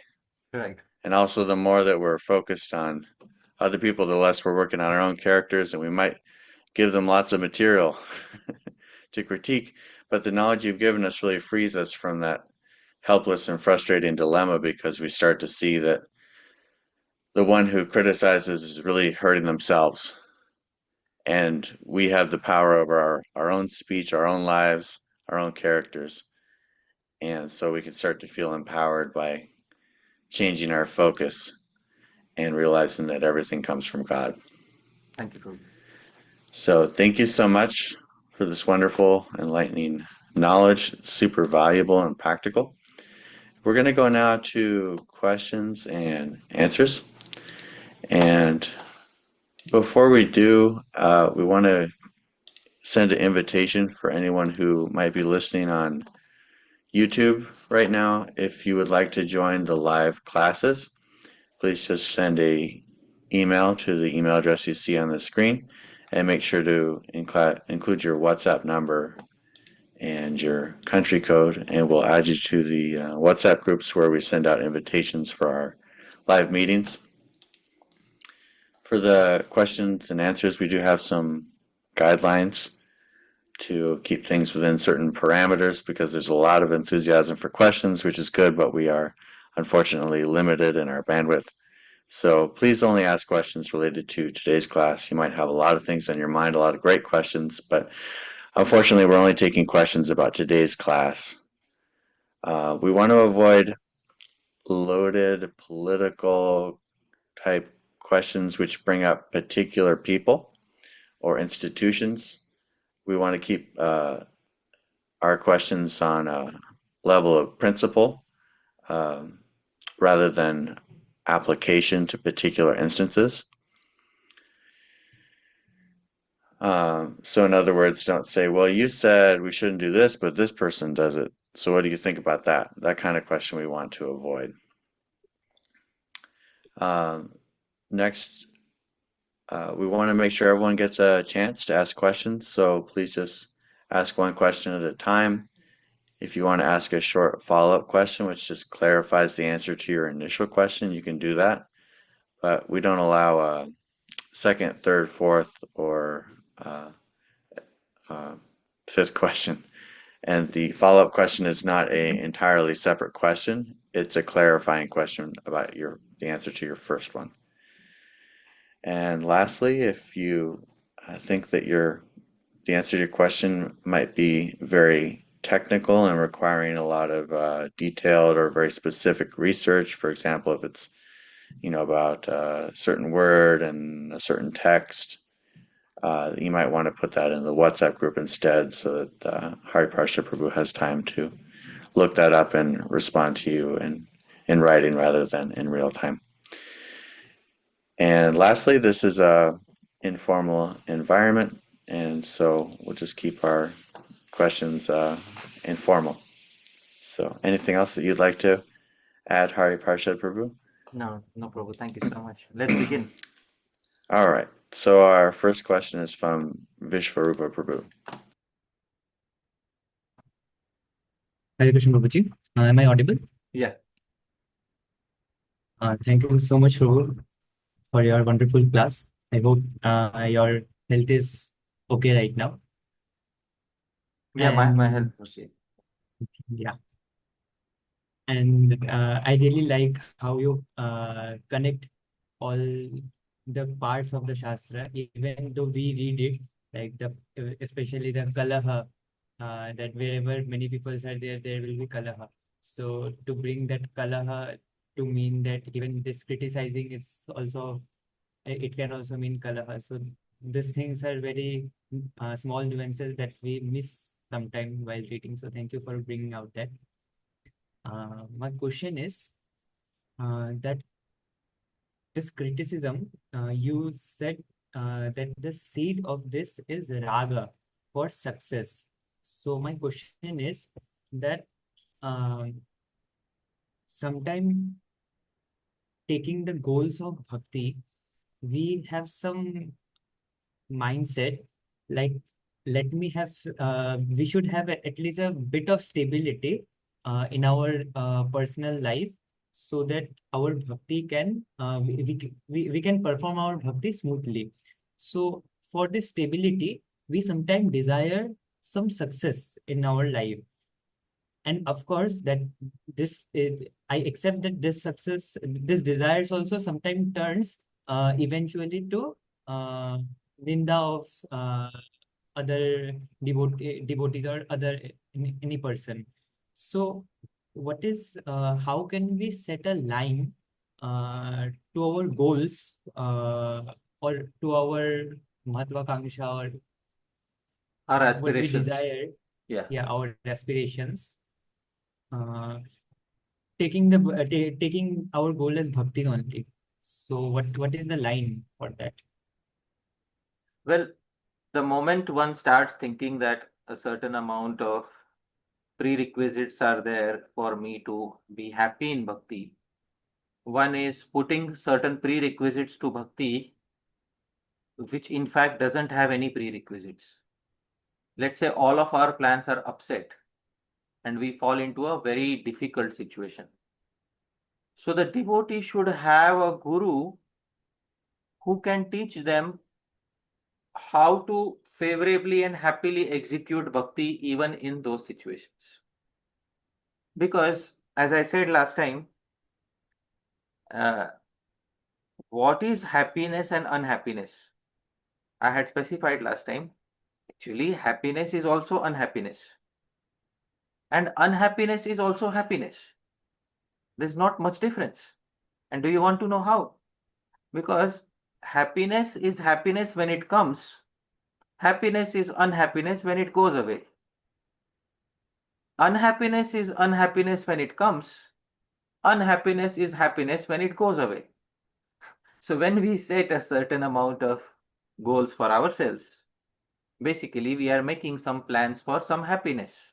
And we say that this happiness is prerequisite for me to perform bhakti nicely. Now, we may have our prerequisites and we may submit a list to Bhagavan, but Bhagavan may not sanction some of those prerequisites. We should have guidance which will help us perform bhakti in any set of circumstances. And therefore, the verse in Srimad Bhagavatam, where Bhagavan says, Narayana paraha sarve na kutaschana pipyati swarga pavarga narakeshvapi tulyarthadarshinaha. I am sharing my screen. Although you might be knowing this verse, I am sharing my screen. This is from 6:17-28 of Bhagavatam. Narayana paraha sarve na kutaschana pipyati swarga pavarga narakeshvapi tulyarthadarshinaha. Devotees solely engaged in devotional service of Bhagavan Narayan never fear in any condition of life. For them, heavenly planets, liberation, hellish planets are all the same. For such devotees are interested only in seva of Bhagavan. So this is, the Guru should be able to bring us to this particular platform. And then we can happily drop our preconsiderations. We may have our preconsiderations, but they are not absolute prerequisites to enter into bhakti. The only prerequisite to enter into bhakti is previous bhakti. That's all. There is no other prerequisite to enter into bhakti. Bhaktya sanjataya bhaktya vibhratyutpulakam tanu. Bhaktya sanjataya bhaktya. The 11th canto says Bhaktya sanjataya bhaktya. Bhakti produced by bhakti. Bhaktya sanjataya bhaktya. Bhakti is produced by bhakti, not by other prerequisites. So that is what the Guru should bring us to, that particular point. So our prerequisites will be dropped. Otherwise, some prerequisites may be fulfilled by Bhagavan. That is his mercy. But we are not dependent on that. That is the answer to the query. Thank you very much. Thank you so much. Next, we have Ramaya Manohar Prabhu. Hare Krishna Prabhuji, Dhanvar Pranam. Thank you so much for this wonderful class on Vaishnav Ninda. It was very relatable and also very enlightening. So, Prabhuji, I have a question which is not directly related to the Ninda concept. It is related to the major point of Nam Aparad. So, should I ask or should I wait? If it is related to today's Nam Aparad, then it's okay. Otherwise, you can wait for the Nam Aparad which will come up later. It is like in relation to the overall aspect of Nam Aparad. Oh, sure. Then that's okay. Sure. Why not? Okay. Yes, Prabhuji. So sometimes I have heard that apart from these 10 Nama Paradhas, like even 11 Nama Paradhas, sometimes devotees quote from Hari Bhakti Vilas and they say that there are specific aparadhas in relation to japa, like shaking the beads or taking out the mala in the public. So what are these? Can you explain? So these are aparadhas for mantra japa. Mantra japa means these are some things which can disturb your mantra japa.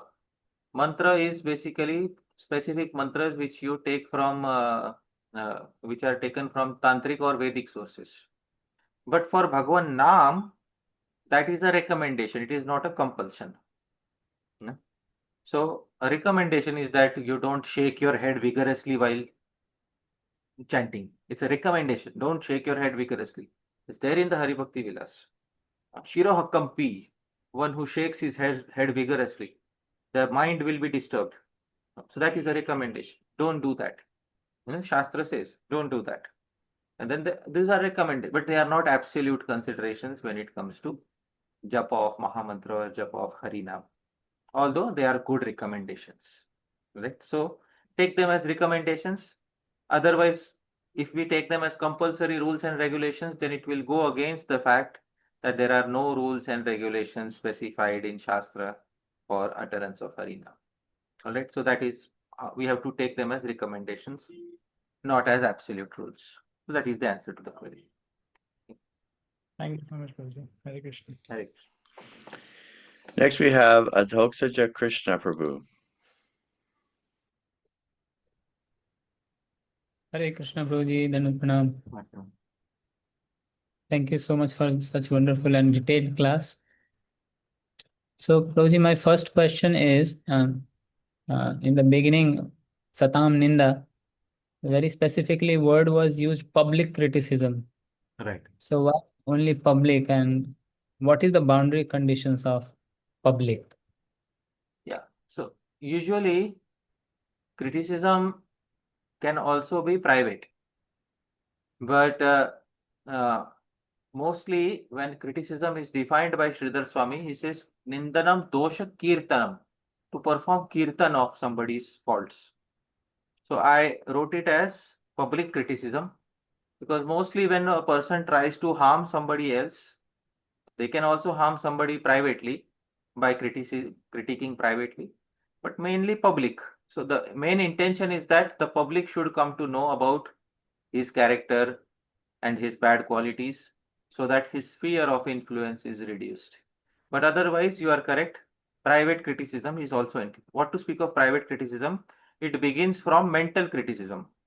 First, dvesh arises in the mind. And when dvesh arises, then envy arises in the mind. It can turn to private criticism, and private criticism, if left unchecked, can lead to public criticism. Public criticism is the highest point of that. So therefore, the highest point was mentioned there. Otherwise, other points, other lower points such as private criticism or mental criticism are also equally dangerous for the sadhaka. In that regard, you are correct. Thank you, Prabhu. Thank you, Prabhuji. I have more questions, but I'll wait for my next turn. Sure. Thank you so much for your patience. So we have a question in the chat. It says, I have heard oftentimes that those who criticize purify those they criticize, but also take on themselves their faults. Right. So in other words, when you criticize someone, you take their faults onto yourself. Right. So could you please explain how this works? Yeah. So there are many statements in the Mahabharata, etc., where it is specified that those who are critics, they take upon the negative karma of those whom they are criticizing, and they give their positive karma to them. There are many statements in the Mahabharata and other Shastras. The reason is, it is mentioned in the Bhagavad Gita, dhyayato vishayan pumsah sangas teshu upajayate. As soon as one starts meditating on any particular thought, one becomes associated with that thought. And for example, if I make a statement like this, thinking about a black cat is most inauspicious for you. So the immediate first thought that comes in the mind is a black cat. Very good. So like this. Thinking about a black cat is most inauspicious for you. So the mind will do nothing but think about a black cat. That is the nature of the mind. It has the tendency to absorb the most negative tendencies from others. And our mind is not immune to the negativities of others. So similarly, let's say I see a rival in another Vaishnava, and then I start critiquing that Vaishnava. And I start critiquing they sing good, he sings good kirtan, but he does it for money. Like this, I start critiquing. This is good kirtan, but he does it for money. And therefore, his kirtan is not so bona fide. And I keep repeating this to many people. After some time, my mind starts thinking, well, if he is doing it for money, what is wrong in I doing it for money? I can also charge sometimes. And then what start happening is that fault comes to me. So in this way, somebody else's fault also start coming to me. And in this way, the mind gets affected by the negative qualities of others.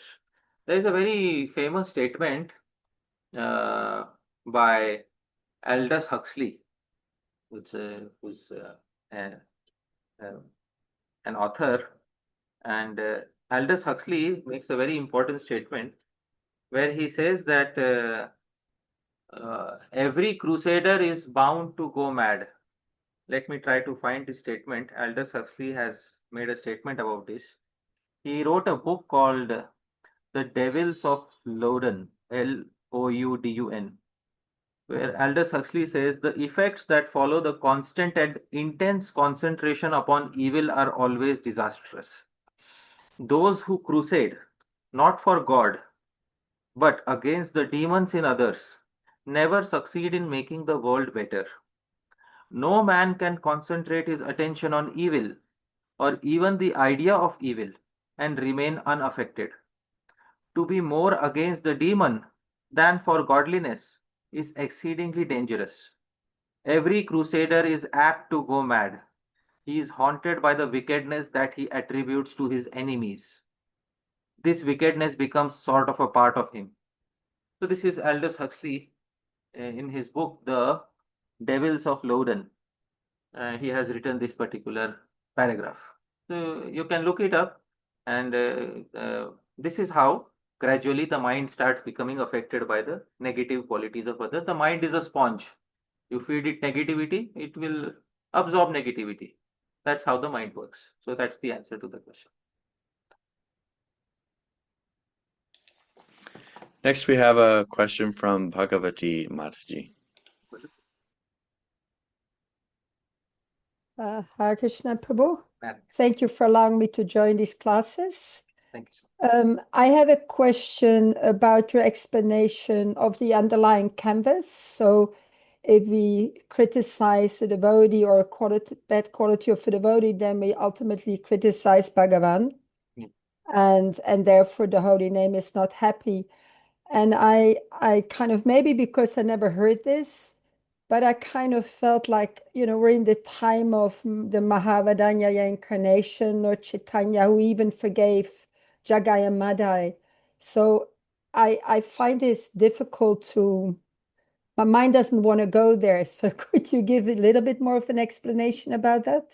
So what is the difficulty that Chaitanya Mahaprabhu forgave all the sinners such as Jagai and Madai? So can't we forgive those who are critiquing others? That is the question. No, it's why you say that when we critique a devotee, then ultimately we're critiquing Bhagavan, and therefore the holy name will not be happy. But Kali Yuga is the time of Mahavadanya, so we're all full of faults. Right. And so I find it difficult to understand that in this, especially in Kali Yuga, that Krishna would take it that personal, Bhagavan would take it that personal. I can Okay. understand that he gets upset because I criticize his devotee. Right. That I can understand. It's just the personal nature of it. Right. So in Kali Yuga, we are all certainly full of faults, no doubt about it. But Bhagavan takes the advertisement of somebody's faults very personally. Faults we may have, all of us may have faults. When Sri Rupa Goswami in the Upadeshamritam, Nectar of Instruction, deals with the faults of Vaishnavas, he gives a comparison with Ganga. Now, the Ganga has arisen directly from Bhagavan's feet. So she is divine and carrying so many attributes of Bhagavan's splendor within her. Critiquing the Ganga is critiquing Brahmadrava. Sri Rupa Goswami uses the term Brahmadravatva. Critiquing the Ganga is critiquing that liquid which is imbued with the absolute truth. So criticism of Ganga is actually criticism of that absolute truth which is present within the Ganga. Neglect of that absolute truth which is present within the Ganga. And that is why it affects us so much. You may critique another river, that's okay. But critiquing the Ganga has a different result of its own. Similarly, you may critique an ordinary person of Kali Yuga, that's okay. That is still not okay, but still that is less severe than criticism of a Vaishnava who is belonging to the family of Shri Krishna. After initiation, a Vaishnava becomes a member of Achyut Gotra, a member of Shri Krishna's family, takes upon a name which is a name of Shri Krishna, and takes upon various practices that are suitable for a member of Krishna's family. Now, how will we take an insult of our family member as our own personal insult? That is what we do. Bhagavan also takes an insult of his family member as his own insult. And therefore, in the Srimad Bhagavatam, there is a statement directly by Kapil Muni, where he says something. I am sharing. Aham uccavachaya dravyai kriyayotpannaya naghe naiva tushyairchitorchayam bhutagrava avamaninaha. My dear mother, even if he worships with proper rituals and paraphernalia, a person who is ignorant of my presence in all living entities never pleases me by the worship of my deities in the temple. And the Sanskrit term is avamaninaha. Avamaninaha means those who are disrespectful, those who show disrespect to other living entities, especially Vaishnavas, are actually disrespecting me, Bhagavan is saying, because they are disrespecting me present within their heart. And therefore, by criticism of a Vaishnava, Bhagavan is indirectly critiqued. Although a Vaishnava may have so many faults, Bhagavan doesn't take them so seriously. But Bhagavan takes criticism of those faults very seriously.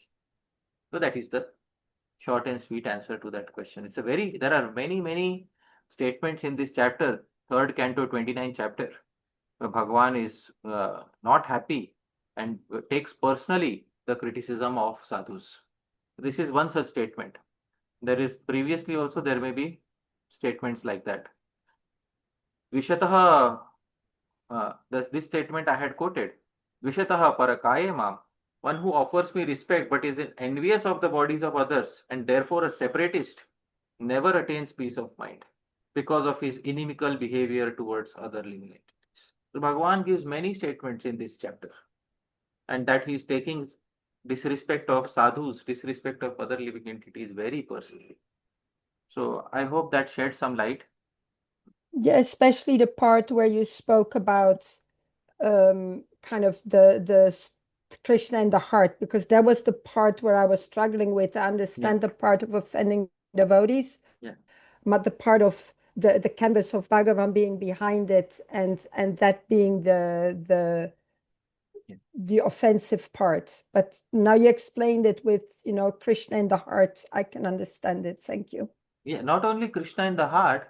When you offend an ordinary living entity, Krishna is definitely displeased because Krishna is in the heart even of an ordinary non-devotee. But with a devotee, I also said that they are members of Krishna's family, Achyut Gotra. That is another reason for Krishna's displeasure. So that is why Vaishnava Aparadh is having a separate category of its own. So I hope that clarifies. Thank you, Prabhu. Thank you. We have a question in the chat, and I had the same question, and so I'm going to voice it in a slightly different way. There's two ways of coping. One is personal, and the other is situational. And so if something's bothering me, I can look at myself and how I interpret things and my own attachments and aversions and adjust all that inside myself. And that's what we spoke about today. But there's also situational remedies like speaking up for yourself in an appropriate way, setting boundaries, taking more responsibility for your life, etc. And so the question in the chat is, when others critique you for no good reason, should it just be forgotten? How to avoid this situation when somebody is criticizing you again and again for no reason? Well, I said that there are three situations: when you are the aggressor, second when you are a witness, third when you are a victim. Today we discuss just when we are the aggressor. Next time we'll discuss about when we are the witness or a victim. And when it comes to being a victim, that is a 24 karat gold section, because that describes what makes us sadhu, what distinguishes a sadhu from an asadhu, because that's how we are supposed to live. And I've personally gone through this myself, because I've been told in the past that there are some people who Parshad, Prabhu, they're speaking against you, and how should one take such situations when you hear that some people are speaking against you? One should become? It should be a source of great happiness that somebody is speaking against us. It should be a source of great happiness that somebody is speaking against us. But I'll not reveal all the secrets today. That has to wait for another talk. Because when we are the victim, that is when it is in our control. And when it is in our control, now we can adjust the situation as we want. We can adjust the response as we want. And that is the beauty of being a sadhu, that you can adjust your response as you want. Sarvam Atma Vasham Sukham. Happiness is in our control. So our response is in our control. So let's decide how we will respond to a particular situation. But we'll keep that for next time, because I want to bring many references for that particular situation. And I want to go very slow, because we have lots of time to study. So we will take our sweet time to study, and we'll go slow for every verse. And we don't have to, we are not in a rush to finish, and there's no certificate to gain. That's all. This is just for learning. All right. So no certificates will be issued at the end of this series of seminars. It's just everybody goes home without a certificate. But hopefully everybody goes home with realizations from the previous acharyas and some fresh perspectives from the current acharyas, and also some fresh perspectives from from a completely new angle. So that is what is being promised here. And next time we will deal with how to deal with when we are a witness or a victim of Vaishnava criticism. So that is what I'd like to say. It's a great cliffhanger for a topic that myself and many others have strong feelings about. So we will look forward to that class. Next we have Radharani Mataji. Hare Krishna, Prabhuji, Dandavat Pranam. My pranam. I am very grateful to you, Prabhu, for bringing up this topic of Vaishnava Aparadh, because we are all trying to figure out why this process is not working for us, and there's definitely something wrong. And these unique verses that you get for us in these classes, I think a whole lifetime, if I research, I'll not be able to find them. So I'm extremely thankful to you. My question is that, Prabhu, we hear criticism of religious institutions on social media. And when I read about the criticism of modern religious institutions in a book, it actually brings a lot of relief to me to know that I'm not the only one who had certain bad experiences. So I also feel that there should be, the truth should be spoken out, so that the new people who are coming here should not get an impression that being a part of these institutions is just a cakewalk.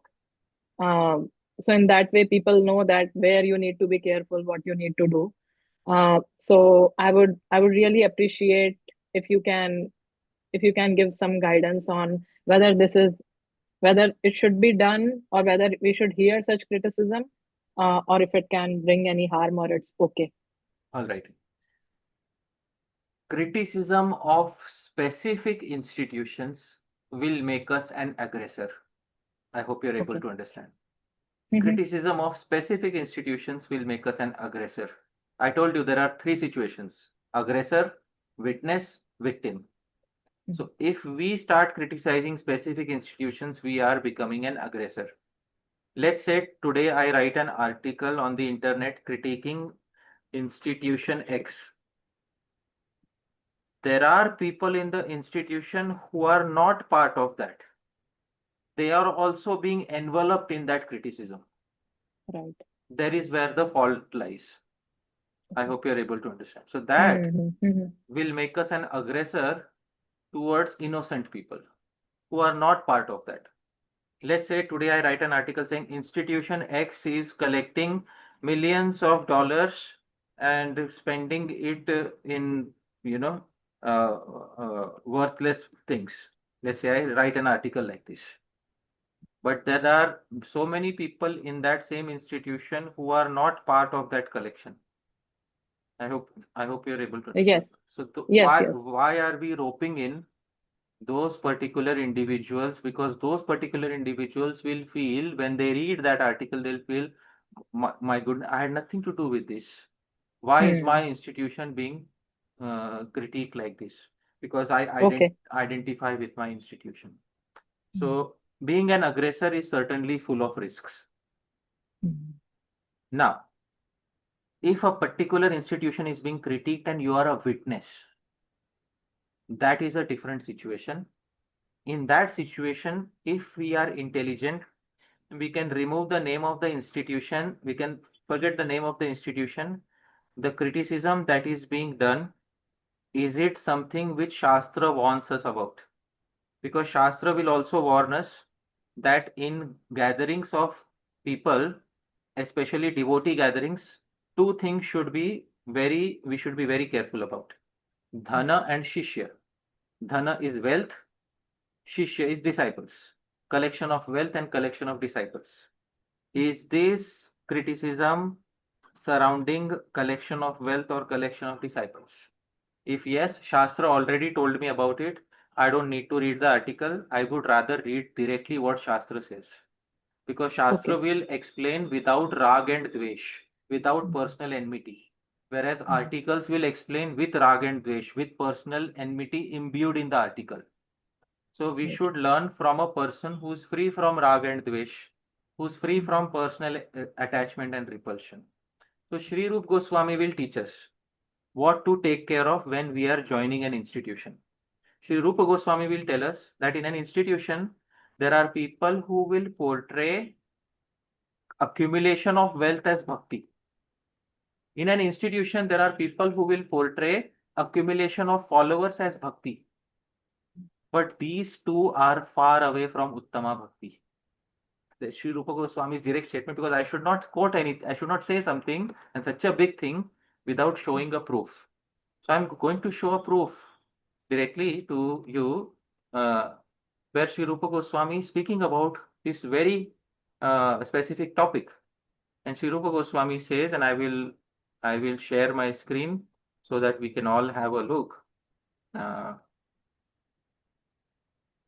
I'm sharing my screen so that we can have a look. Here it is. This Bhakti Rasamrita Sindhu 1-259. Dhana Shishyadibhir Dvarair. Now, Mataji, you know what is Dhana? Please tell me what is Dhana. Wealth. Wealth. Shishya. Disciples. Disciples. Rupa Goswami is saying, Dhana Shishyadibhir Dvarair. Wealth, disciples, etc. If somebody is proclaiming, Ya Bhakti Rupapadyate, I am a good devotee because I can collect so much wealth. I am a better devotee because I can collect so many followers. Viduratva, this is far away from Uttamata. It is far away from Uttama Bhakti. Uttamata Hanya, actually it harms Uttama Bhakti. Tasyascha na angata. Therefore, these two, collecting wealth and collecting disciples, I will not count as 64 limbs of Bhakti. See, did he take the name of a specific institution? But it is very obvious that he is speaking about gathering of wealth and disciples as being antithetical to Uttama Bhakti. Now, we know that institutions many a times are centered around collection of wealth and disciples. And we don't need to take the names of institutions in order to know this fact. But we have been warned by the Acharyas. Most of the problems come because of these two factors. Give up the desire for these two. You are free inside an institution. Give up the desire for these two. You are happy inside an institution. Give up the desire to influence other people. And give up the desire to earn wealth through an institution. You are free from the negativities of the institution. So, Acharyas will explain. We don't need to read an article about it. Okay. And thirdly, if we are on the receiving end, if we are the victim, if our institution is being critiqued, and how to deal with it, that also I'll specify next time. That if it is a justified criticism according to Shastra, we were wrong, and somebody pointed it out. So we should remove the negativity from that and just understand what is the essential principle where we went wrong. We should understand. It's not that just because I'm a member of this institution, nothing can go wrong with us, and therefore I become blind.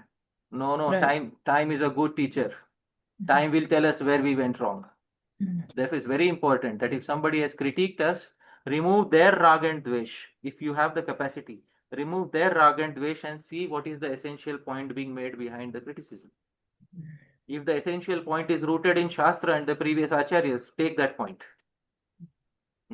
And remove their rag and dvesh, their attachment and repulsion from that article. And if you're not capable of that, then simply switch off the article. Okay. Okay? So but next time we will deal with how to be a what to do when we are a witness or when we are the victim of on the receiving end of criticism. But today, when we are the aggressor, that is the most severe case. We should not become an aggressor towards other religious institutions. It's a very honest thing I'm telling you. The reason is because there are people who form new institutions because they were fed up of their previous institutions. They end up forming a new institution because they're fed up of their previous institution.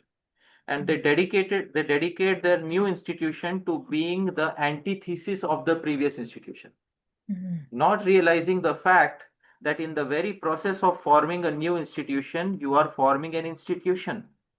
And by forming an institution, you are basically falling victim to the faults that the previous acharyas have spoken about institutions. Namely, dhana and shishya, wealth and disciples being the primary fault of any institution. And there are many people on this planet who critique big institutions. But when I hear such criticism, I just analyze if they too are a part of an institution. And most of the times they too are part of an institution. And often their institutions also suffer from the same faults that they are attributing to us, only on a smaller scale, only on a very smaller scale. If they would be as big as my institution, perhaps they would be in a similar or worse situation. So I have no misgivings about anybody, and especially I don't like to speak against any other institution. So that is what I'd like to say. Okay. Thank you. Thank you so much, Prabhu. Thank Thank you. Hare Krishna. Hare Krishna. I have a question, Prabhuji. Yeah. There's so much wisdom in this class today, and it certainly supports us in our bhakti.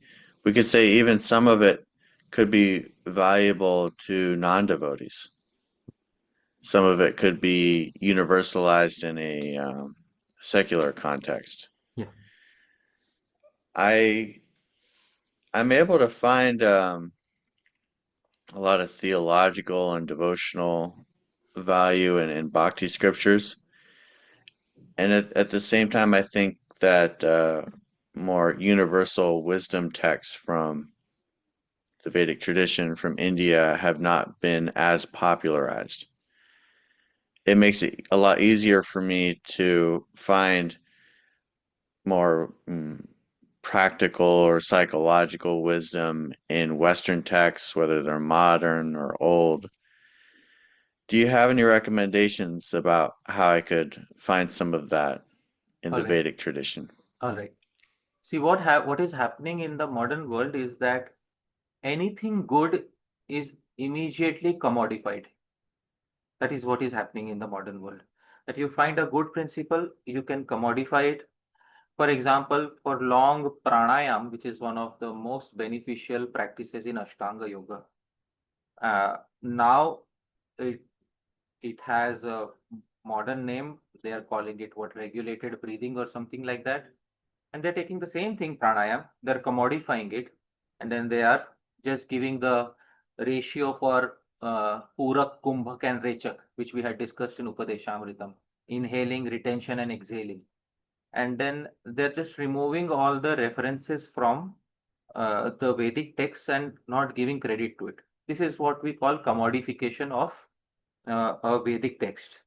The Vedic text was not essentially written to be distributed on a mass scale.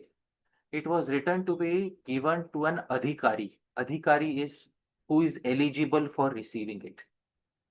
The modern mindset is highest good for the maximum number of people, and which is a very noble mindset. There's no doubt about it. The highest good for the greatest number of people. It's a noble mindset. But the highest good can also come to the most number of people when most number of people become eligible to receive it. Otherwise, they will end up commodifying it. And therefore, you may find that philosophical truths which are easier to access, for example, Seneca, or you may find, Marcus Aurelius. Marcus Aurelius, are more easily commodified.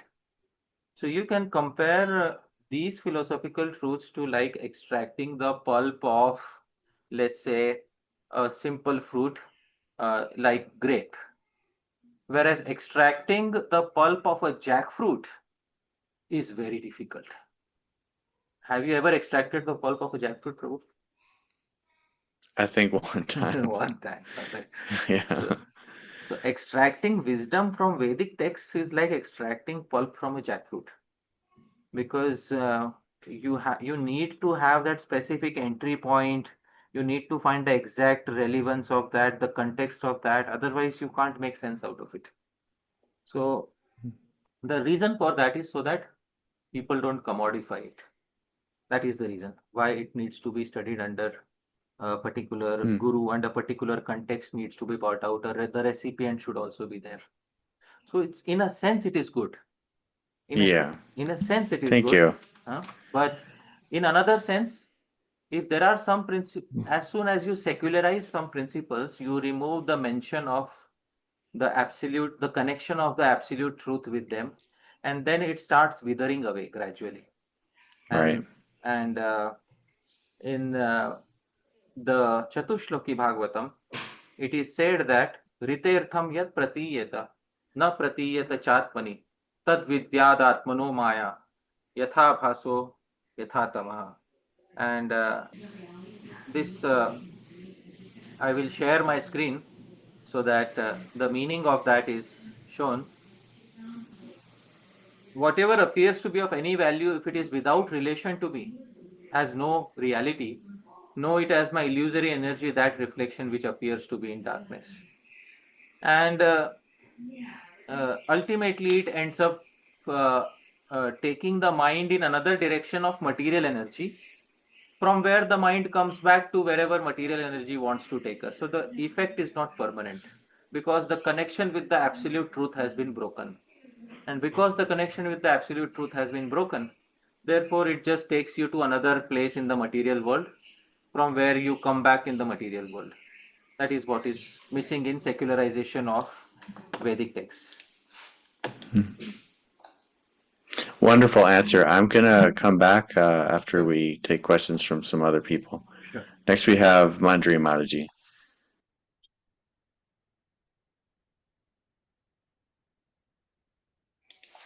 Manjari Mataji, are you there? Please unmute. Okay. If you're not there, we can go to the next person. Param Karuna Prabhu is waiting. I think we should give him preference. Okay. We'll take Param Karuna Prabhu Hare next. Krishna. Hare Krishna. Hare Krishna. Is somebody else trying to speak? Manjari, or Hare Krishna, Prabhuji. I'm Raj Parikshit Das. Raj Parikshit Prabhu, we will come back to you next after Parama Karuna Prabhu. Is that okay? Yes, Prabhuji. Okay. Thank you so much. Thank you. Parama Karuna Prabhu, go ahead. Yes. Thank you, Prabhuji. Quick question. I have probably a couple. I'll keep coming back in the line. First one is, you mentioned earlier that both the impersonalists as well as the devotees or Vaishnavas take Harinam. I was just intrigued. Could you give an example, please, if any, on what Harinam or what kind of Harinam do impersonalists chant? Oh, of course. So they chant Ram Nam. They chant the Maha Mantra with Hare Ram first. There are many, you can see many times. And there are books written on Nam Mahatmya by those who are attached to the impersonal aspect of Bhagavan. So there are many like that, many impersonal. I don't want to give specific. I have specific names in my mind, but I'll not give them here, because we want to keep it free from specific names. But So that is what. Okay. So it's in the spirit of because impersonalist means like everything is like Advaita. Right. When they're taking a name, that very fact makes a distinction between that name and say the name of Coca-Cola. Right. So, but is that like in the practice mood, that in the abhyas practice stage, and then that is why they take some naam, or do they take some kind of a naam, as in like chanting of pranava or om is counted as naam? Kind of my question was in that line, like when you said Harinam, did you mean chanting of Om Tat Sat or Om or something else, or they chant Ram Nam or Krishna Nam, like you mentioned, as a practice stage, or yeah. Yeah. So according to them, those who are eligible for chanting pranav can also chant pranav, but pranav is considered as a bij. It is technically a Vedic bij mantra. Those who are not eligible for uttering Vedic bijas, Vedic mantras, they can chant Nam according to them. But both chanting bij or chanting Nam is used by them as a means to achieve a goal, which is impersonal liberation, where there is no Nam and there is no bij. Nirbij Samadhi. So that is what. So they use utterance of Harinam as a stepping stone to attain the impersonal Brahma. But for the Vaishnava, the existence of Nam is there even in the state of liberation, even in the state of the absolute truth. For them, for impersonalists, the Nam is ultimately mithya, ultimately false. But in the immediate reality, it has existence. Got it. So there are three levels of existence according to the impersonalists: pratibhasik satta, vyavaharik satta, paramarthik satta. What is pratibhasik satta? Illusion even in the illusory material world. For example, things seen in a dream in the material world are of pratibhasik satta category. Vyavaharik satta, that which is real right now in the material world but ultimately false. Paramarthik satta, that which is always real and always going to remain real, that is the impersonal Brahman at all points of time. So the Naam, the scriptures, the Shastra, the Vedas, Pranav, they are all part of Vyavaharik Satta. Vyavaharik Satta means they are right now, they are immediately, they are true. Ultimately, only the impersonal Brahman, which is qualityless, formless, attributeless, is true according to the impersonalists. So they use these Naams, these mantras to come out of the illusion of Maya and merge into the impersonal Brahma. Right? So I have given an understanding of the impersonal school of thought. Wonderful. Thank you, Prabhuji. Thank you. Next, we have Raj Parikshit Prabhu. Krishna Prabhuji. Hare Krishna. Hare Krishna Prabhuji. Hare Krishna. Thank you Prabhuji very much for the nice class. I wanted to ask, what is the minute difference between Irsha, Asuya, Dvesh, Matsar? And we don't have equal relationship with all the devotees.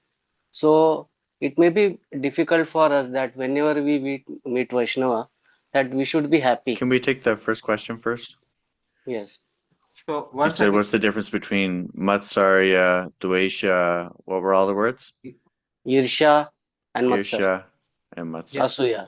Yeah. So if you look at the different koshas means dictionaries, Irsha, Asuya, Matsarya, Dvesha. If you look at all the dictionaries, you will find that most of them are having many similar meanings. For example, if you see what is Irsha, Irsha is defined as para utkarsha asahishnuta. Para utkarsha asahishnuta means not being able to tolerate the greatness of others. And then what is Matsarya? Matsarya is also similar. Matsarya is Matsarasya bhavaha. What is Matsara? Matsara basically is the feeling of basically, to not become happy on somebody else's progress. Most of them are having similar meanings, but very specific meanings are given by Shri Vachaspati Mishra in his Tattva Vaisharadi commentary on Yoga Sutra. So I quoted those specific meanings from Vachaspati Mishra. And in general, more or less, they are considered as synonyms. Irsha, Matsarya, they are considered as synonyms. But in the in today's class, when I quoted them, I quoted from Shri Vachaspati Mishra, who has given specific meanings to them, and he has given what is the specific meanings. You can see in today's slides I gave what is asuya, what is irshya, what is dvesha. Dvesha is to magnify somebody's faults, he says. Irshya is the feeling that he has it, why don't I have it? To become unhappy over somebody's progress. So like that. So those very subtle differences are given only in the commentary Tattva Vaisharadi. Otherwise, more or less, they are considered as synonyms. So that is the answer to your query. I know you had a second question, Prabhuji, but is it okay if we come back to you so we can take some other questions? Yes, yes, Prabhuji, it's okay. Thank you. Thank you so much. Next, we have a Toksaja Krishna Prabhu. Hare Krishna Prabhuji, if you don't mind, I think Kamala Devi Mataji has not asked any I'm question. sorry, we already called on you. We will get back to you, but did we? Oh yeah, Kamala Mataji Yes. and Kamniya Krishna Prabhu.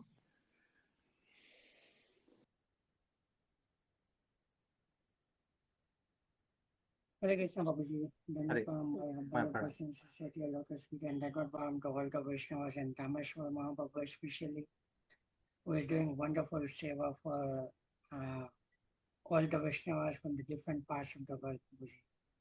As always, it's very fantastic class, and I think whatever you covered today, it is like kind of a burning, I would say, burning discussion throughout the Vaishnava community.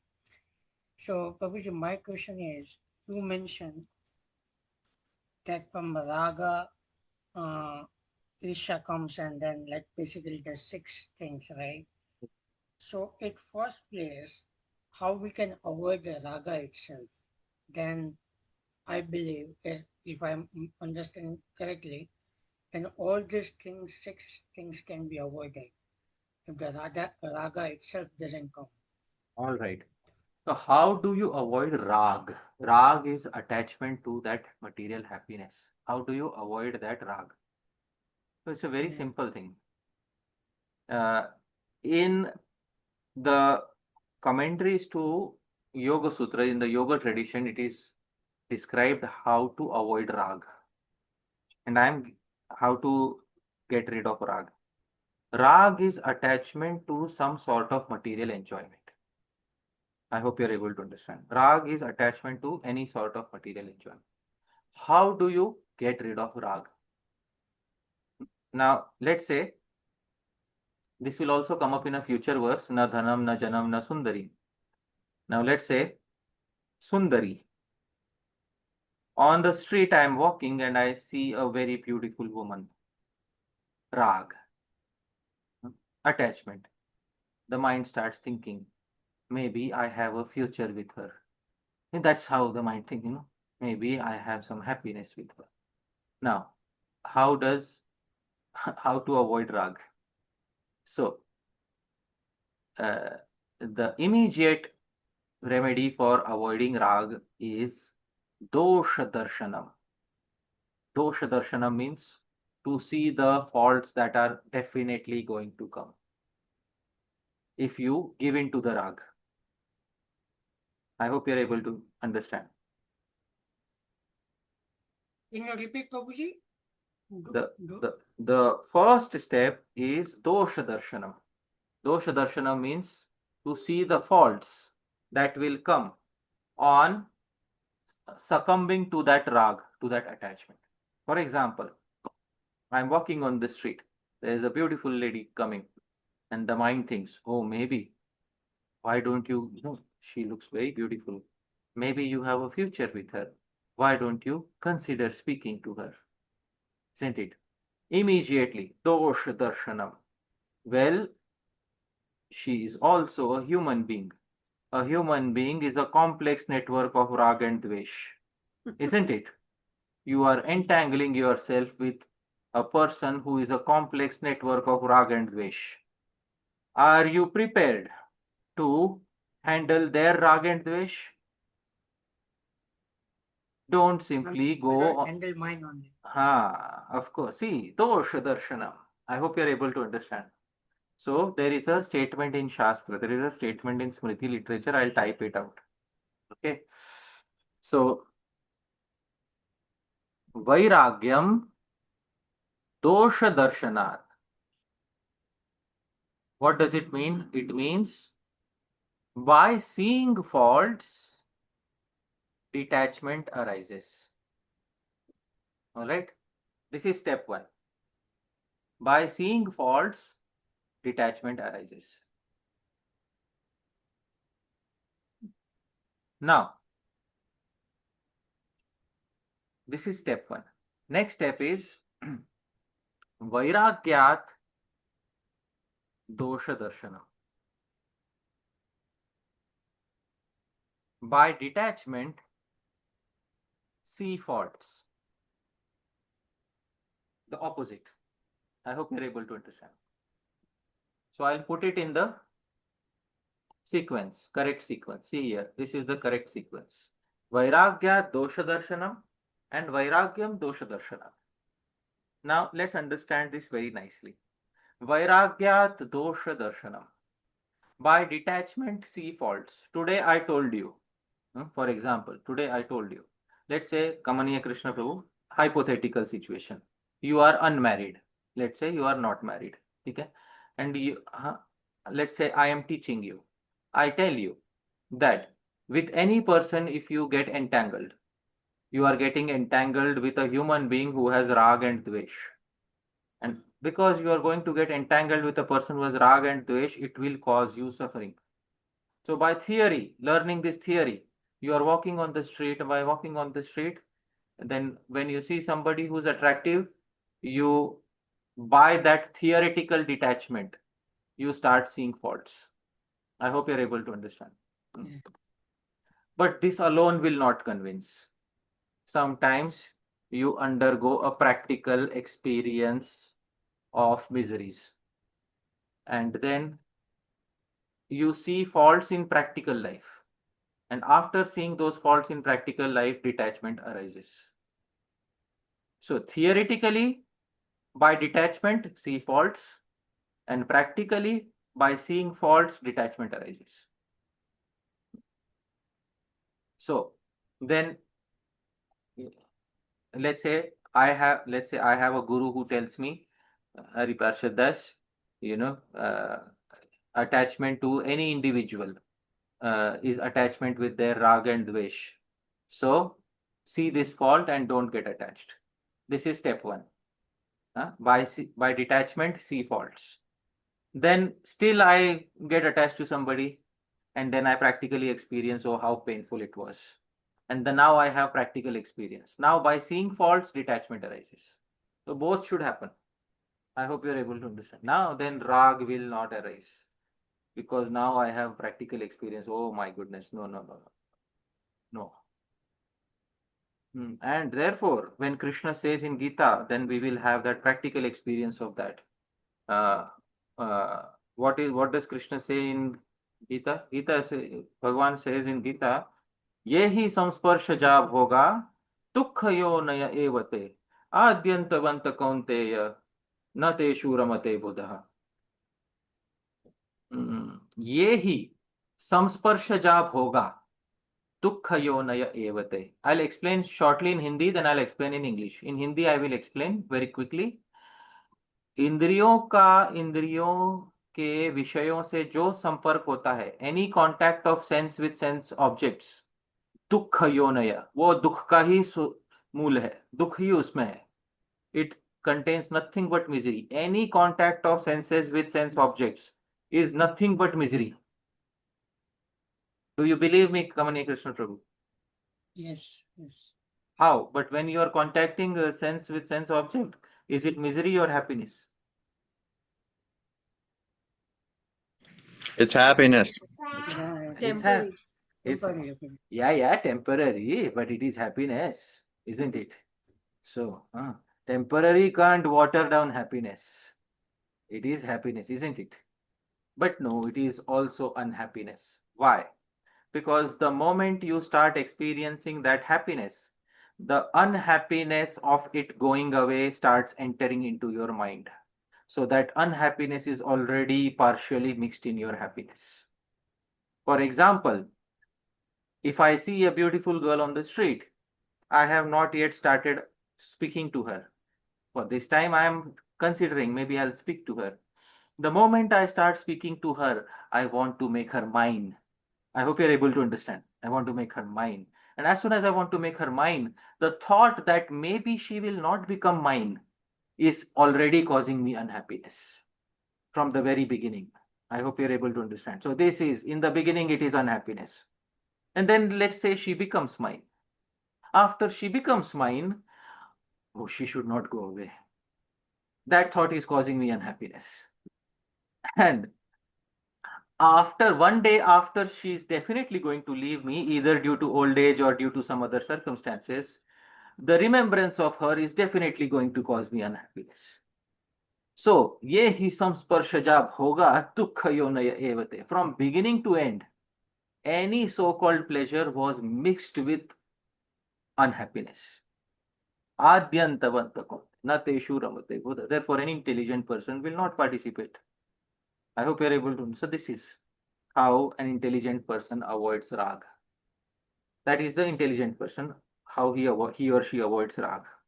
But sometimes one experience is needed so that one becomes, because the detachment that comes through personal experience is stronger than the detachment that comes through theory of Shastra. Therefore, it is very important sometimes to have personal experience rather than just living one's life on theoretical statements of Shastra about which one has no practical experience. A lady may be told 1,000 things about how difficult it is to give birth to a child. Unless she goes through it herself, she will never know what it is to give birth to a child. So similarly, if your vairagya from previous lives, if your detachment from previous lives is based on experience from previous lives, in this life theory will be sufficient. But if your renunciation from previous lives is not built on experience, you may need to go through an experience once, and then you will understand.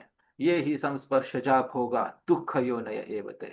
All sources of material happiness are in the immediate run and in the ultimate run sources of misery. Nateshu ramate buddha. An intelligent person will not.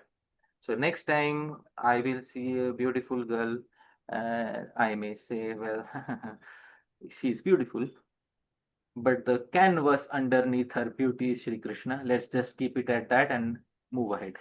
All right, that's what we should do. Otherwise, getting involved with somebody is to get involved with their rag and dvesh. Everything looks good in the beginning, but they are sources of misery ultimately. All right, so I hope that answers your query to some degree of satisfaction. Yeah, thank you so much, Baba. It is very, very wonderfully explained principally, I would say. Thank you so much. Thank you. Next, we have Bhakti Pravina Mataji.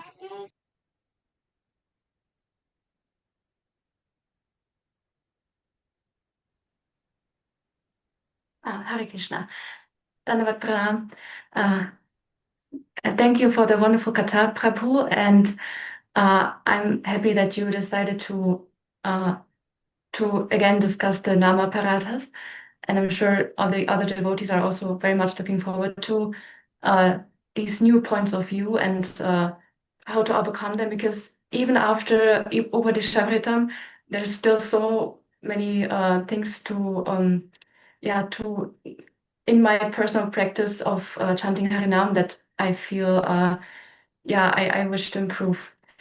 And regarding raga that you discussed today, so sometimes even with devotees, or let's say sometimes we desire the blessings of Hari Guru Vaishnavas, and how can we desire those blessings without desiring the happiness that comes from pleasing those individuals? Like sometimes we may try to derive happiness from Vaishnavas, even though actually we are supposed to serve them in a favorable way, but suddenly it turned all around. So how can we overcome this fault in ourselves?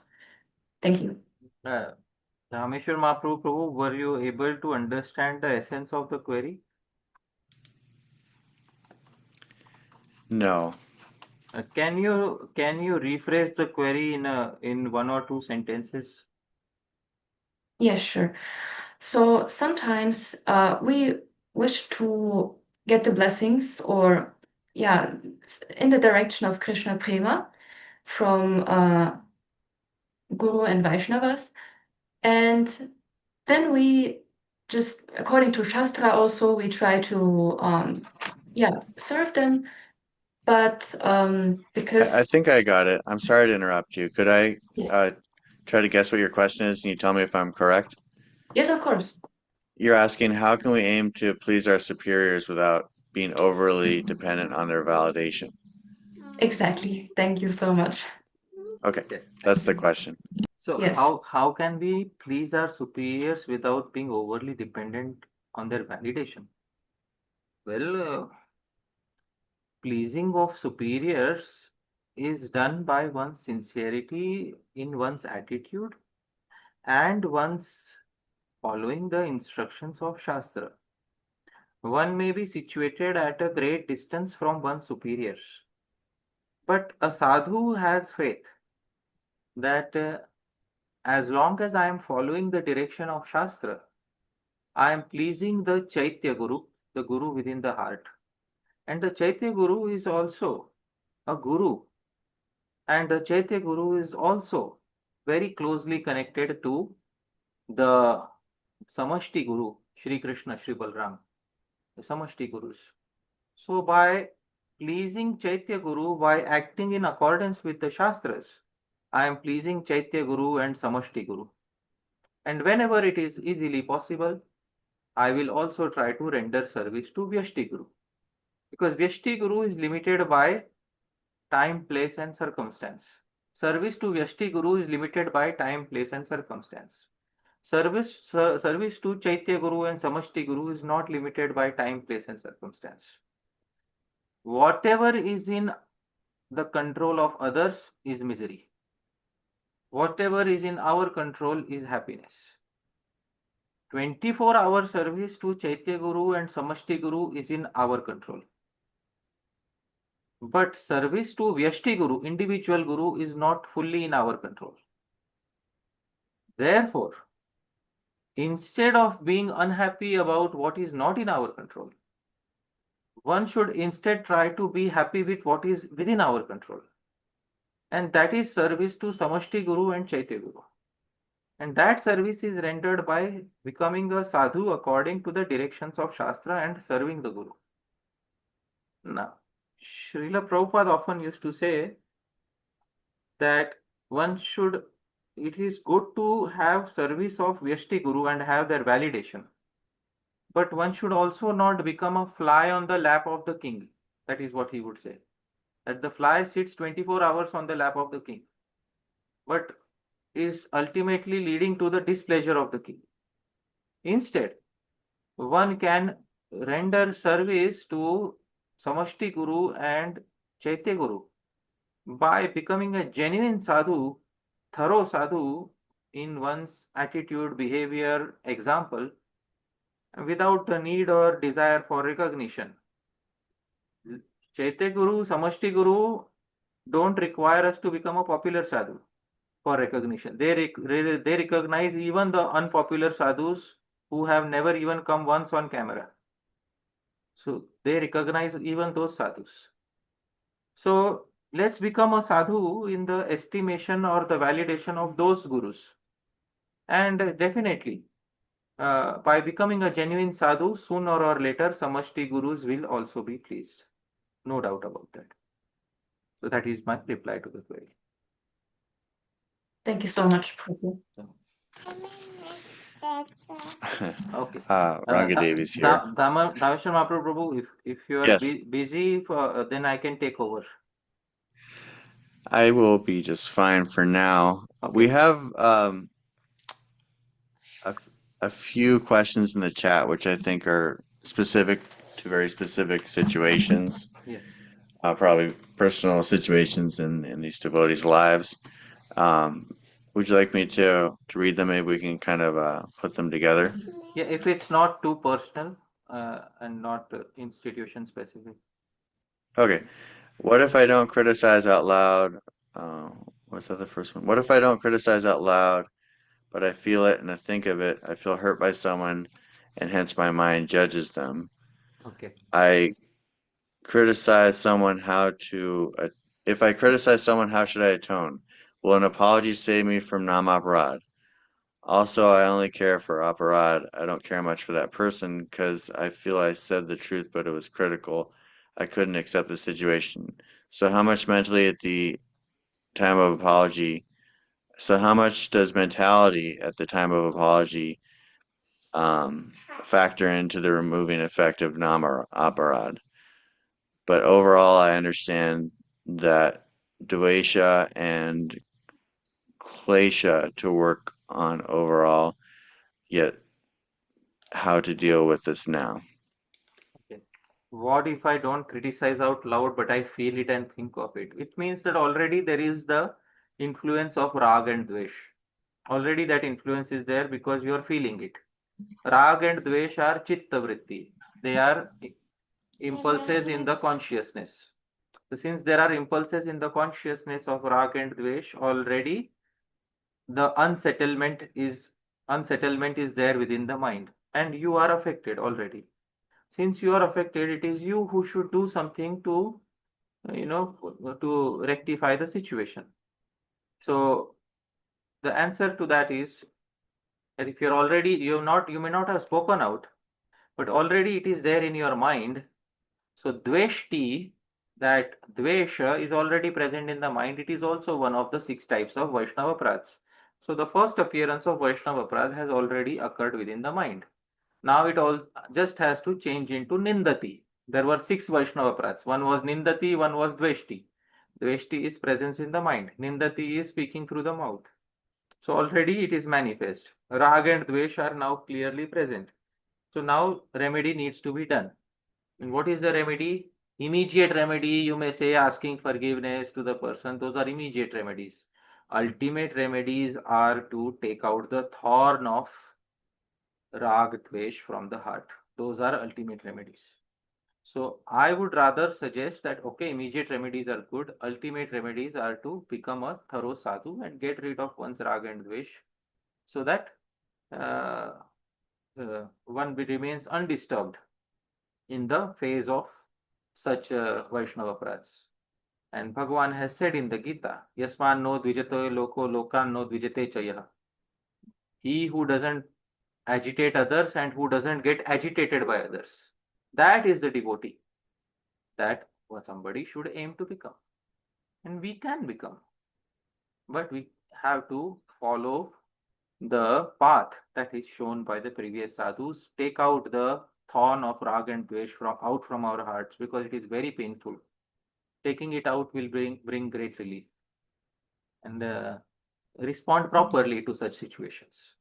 Don't respond in a spirit of rag and dvesh because it doesn't help at all. Responding in a spirit of rag and dvesh doesn't help at all. Respond in a way that keeps you a sadhu, free from rag and dvesh. Because there is no situation in the world which should force us to fall victim to rag and dvesh. That is what I'd like to say. Thank you. We can come back to the second question later because it is an entirely different question. The only reason my video is off is so that my daughter doesn't become a distraction for everyone. Sure. Because she's both very active and very cute. Sure. So, our next question is from Doksaja Krishna Prabhu. Yeah.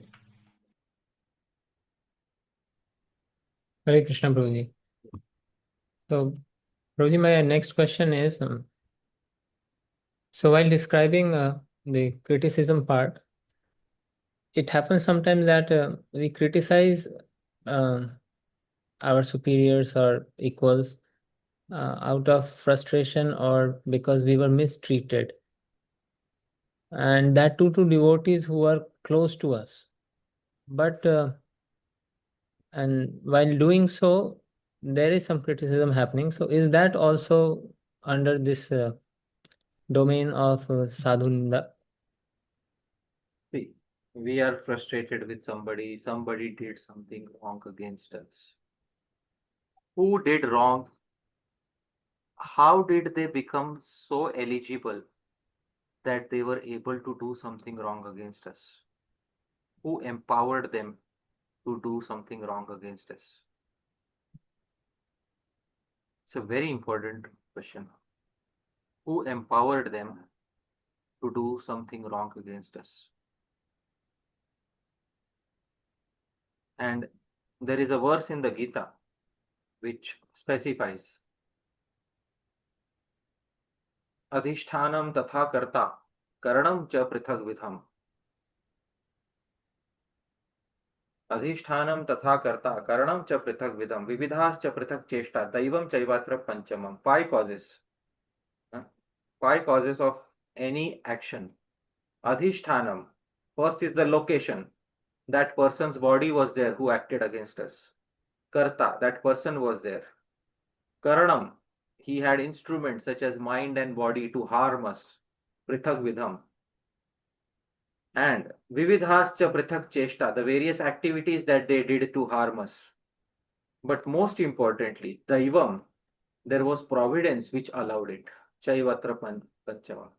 So providence allowed something wrong to happen to us. Why did providence allow something wrong to happen to us? Please tell me.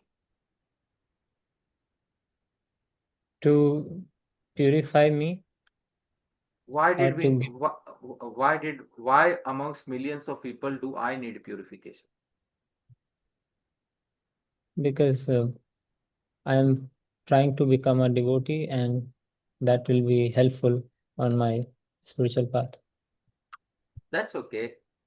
There are so many people who are trying to become devotee. They don't get this purification that I got. Why did it come to me? I deserved it. My own karma, maybe. I deserved it. How can you say?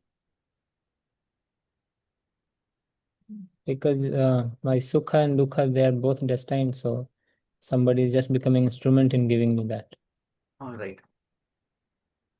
There is something called as samiksha. Samiksha is a Sanskrit samiksha is a Sanskrit term which means analysis. When we are doing initial analysis, we find out this person has hurt me, this person did this, that person did something wrong. This is called samiksha, analysis. Then there is something called susamiksha. Susamiksha is deeper analysis. Right? Samiksha, immediate analysis, puts the blame on others. Susamiksha, deeper analysis, puts the blame on ourselves. And that is where the verse from the Bhagavatam is very important, which says,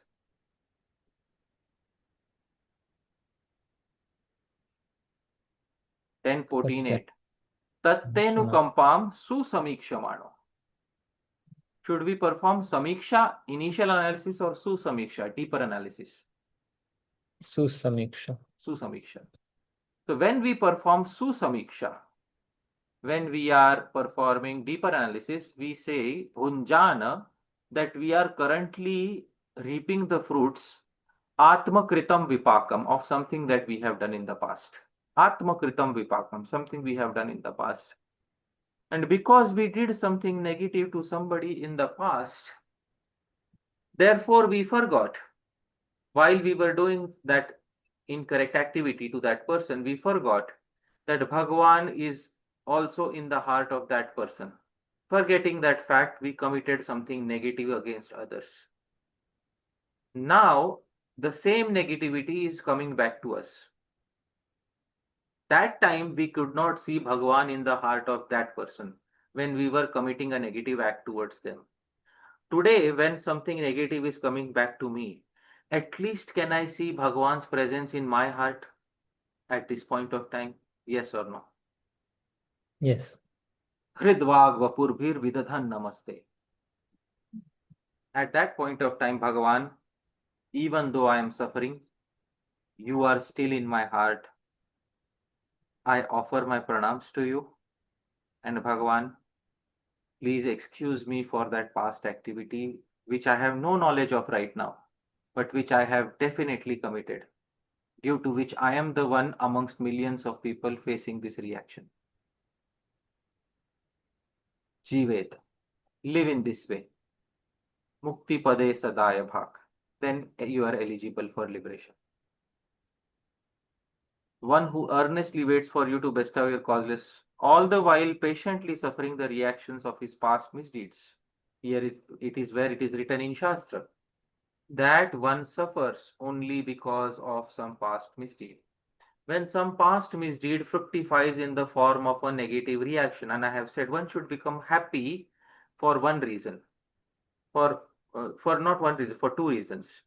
Reason one, negative reaction feels bad. Don't you agree, Prabhu? Yes, Prabhu. Yeah.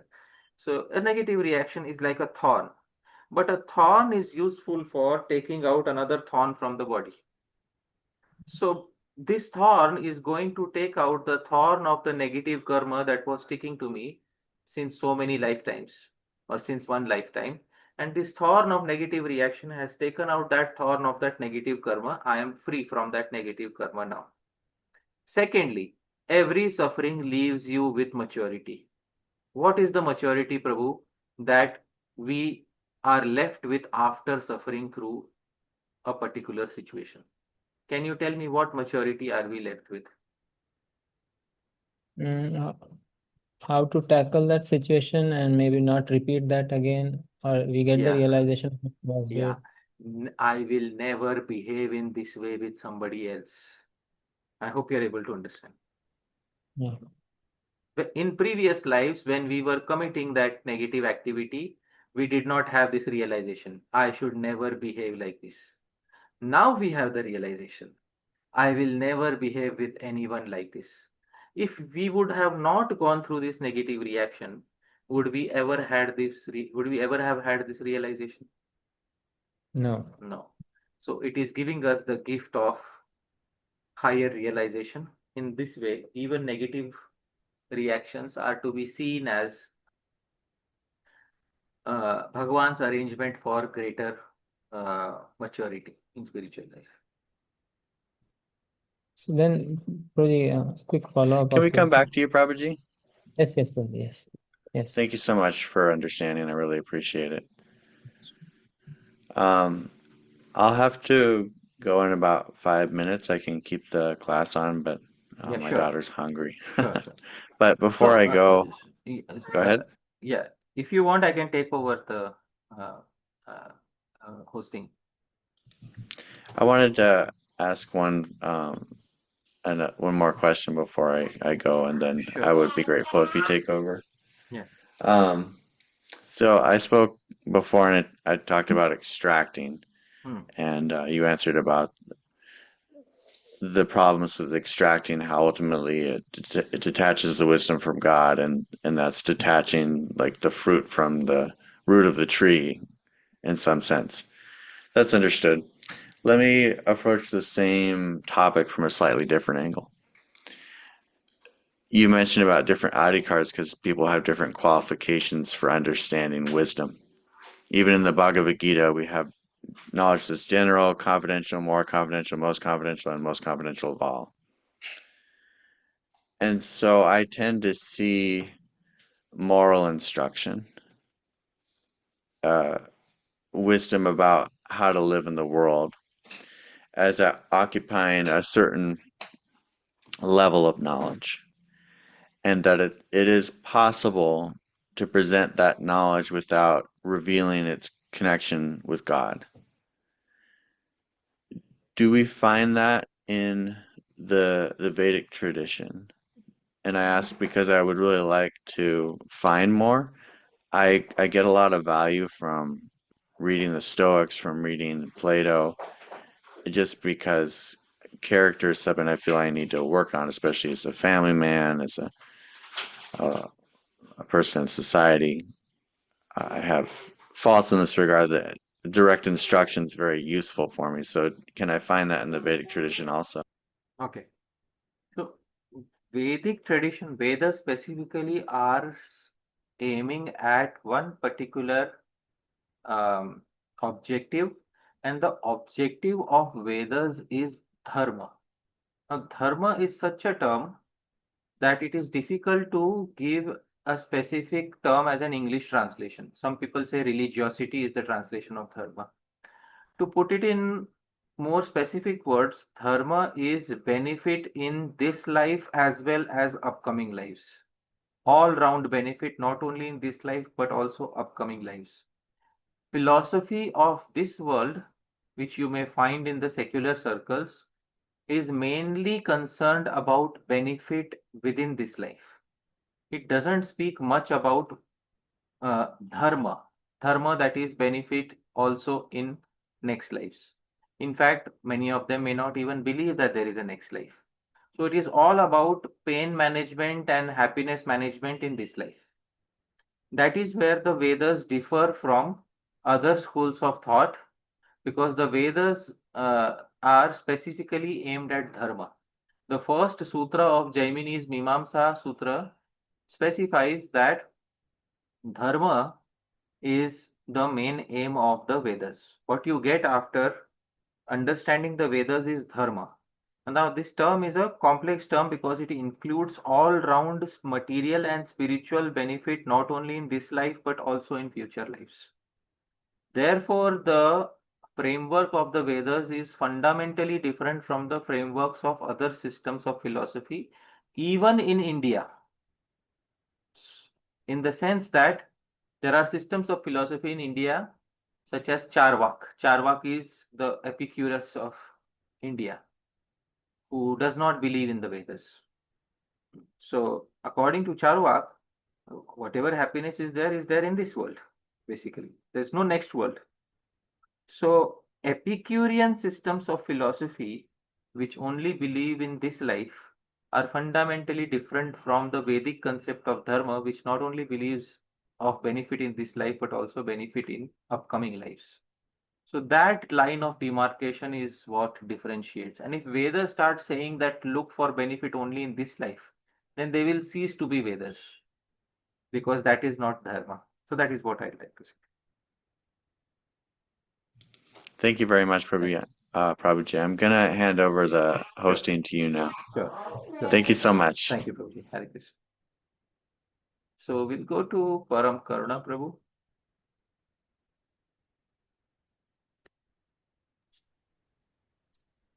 Dandavat Pranam Prabhuji once again. Such a wonderful class. I'll have to listen to it again to absorb all the points you made with wonderful references. Thank you so much. So, Prabhuji, I may have missed maybe some small portion of it because of bad connection. So if it has already been answered, I'll review it. So please let me know. In the beginning of the class, you were bringing out Satam Ninda and connecting it to Vaishnav Aparadh. And as I understood, you said Satam Ninda is all sadhus, whereas Vaishnav Aparadh is specifically to Vaishnava. And it's so that was you said the sort of they're on the boundary of each other, and that's the difference about doing Ninda of both. Yeah. So that's what I understood. Yeah. However, I have been dealing with this question myself, that what is the sort of the subtle or maybe more explicit difference between Satam Ninda and Vaishnav Aparadh? And you later on quoted that verse, which you have quoted many times, about the 6 types of Vaishnav Aparadhs, where it also includes hantam, or physical assault, or even killing, which is very different from Ninda. Ninda is criticism, as I understand. You may maybe have deeper meanings, you may know about them. So could you please maybe elaborate a little bit more in detail on the difference between Satam Ninda, or the first Nam Aparadh, and Vaishnava Aparadh? Are they really one and the same? Is there like a 90% overlap or just a 10%? I'm just putting these numbers just for elaborating my question. Is there an overlap? Is there a major overlap, or are these two really different things with only some small overlap? Like, what kind of, whether it's Vaishnavas or sadhus whose ninda, criticism you are doing, whether it is public or in the mind or private. Yeah. So if Yeah. you can please elaborate, I'll be All right. grateful. See, Vaishnav Ninda works only in one direction, that anybody is aiming their criticism at a Vaishnav, so that it works in a unidirectional way. It may be a Vaishnav or a non-Vaishnav, but they are aiming their criticism at a Vaishnav. So that is, it is unidirectional. Satam Ninda is bidirectional. A Vaishnav may critique a non-Vaishnav sadhu, a non-Vaishnav sadhu may critique a Vaishnav sadhu. So that is how it is working. So Satam Ninda is working in a bidirectional manner, whereas Vaishnav Ninda is working only in a unidirectional manner. This is one point of difference. Hanti Nindati Vai Dveshti Vaishnavan na abhinandati krudhyate yati no harsham darshane patanani shat. That verse specifically mentions Vaishnavan. Vaishnavan na abhinandati. Hanti nindati vai dveshti Vaishnavan na abhinandati krudhyate yati no harsham darshane patanani shat. Now all those six may not be fully applicable in the case of other sadhus. For example, yati no harsham darshane. You may not become very pleased on seeing a sadhu who is an impersonalist, but at least offer them respect. That is expected from you. So all the six may not be applicable in their entire severity in the case of a non-Vaishnava sadhu, but at least the hanti, nindati, dveshti, killing, critiquing their character, envying them, at least these three are applicable in the case of all sadhus. That is what can be said. So there is an overlap between these two sets, but that overlap is partial. The overlap is not complete. So that is what can be said. So Prabhuji, just follow up on that how much of that like when it is spoken in relevance or in regard to nāma-parādha, it is satam ninda. What's your guidance, that is all of Vaishnava aparadha nāma-parādha, or that portion which you explained just now of Vaishnava aparadha which overlaps with satam ninda is nāma-parādha? Of course, we must try to avoid all kinds of Vaishnava aparadha. So I'm not trying to find a loophole or anything like that, but just trying to understand the subtleties for just my own deeper understanding. No, all of Vaishnava aparadha is nāma-parādha. There is no doubt about that. I see. But, yeah, all of Vaishnava aparadha is nāma-parādha. No doubt about it. In the Bhakti Sandarbh, Sri Jiva Goswami specifies this very verse under the category of satam ninda. So all of that is nāma-parādha. If you see the Bhakti Sandarbha, you will see that Sri Jiva Goswami takes all these under the category of the first nāma-parādha. Oh, wonderful. That's a wonderful reference. Got it. Okay. Thank you. Thank you, Prabhuji. Thank you. Thank you. So we'll go to Sakhi Sharan Prabhu. Yeah, Hare Krishna Prabhuji. Dandavat Pranam. Thank you. I think it was a very relevant topic. Now, with specific to all these three systems of Vedic practices, whether it is maybe all of them in the Vedic tradition, whether they're practicing dhyana, they're practicing through jnana or through our bhakti marg. I think the fundamental problem is this samsara, right? Where because of this samsara, this jagat, prapancha, whatever everything is, we have these issues, raga, dvesha, and all the apradhas then following it and everything. The fundamental problem is avidya. Right. Samsara is a result of avidya. True. Agree. Yeah. So the problem is where we are talking right now is about this raga dvesha, which also is called kashaya, the hidden disturbance between that is unmanifest, the raga dvesha in the subconscious mind, and that leads to the stagnation of this mind. So the root problem from the samsara point I was speaking, not from the whole aspect, is this dubious mind where it has voluntary as well as involuntary thoughts. Right? The voluntary thoughts are pleasurable, so we don't think much about it. the involuntary thoughts, all this which creates these all issues for us. That in our school of bhakti, how do we tackle with this? Is it being dealt very detailed? Because I know in the other paths, whether if you take the Patanjali system or the Jnana Marg, very detailed, they speak about this because it comes in the Sukshma Sharira. And that is the cause of all the other issues.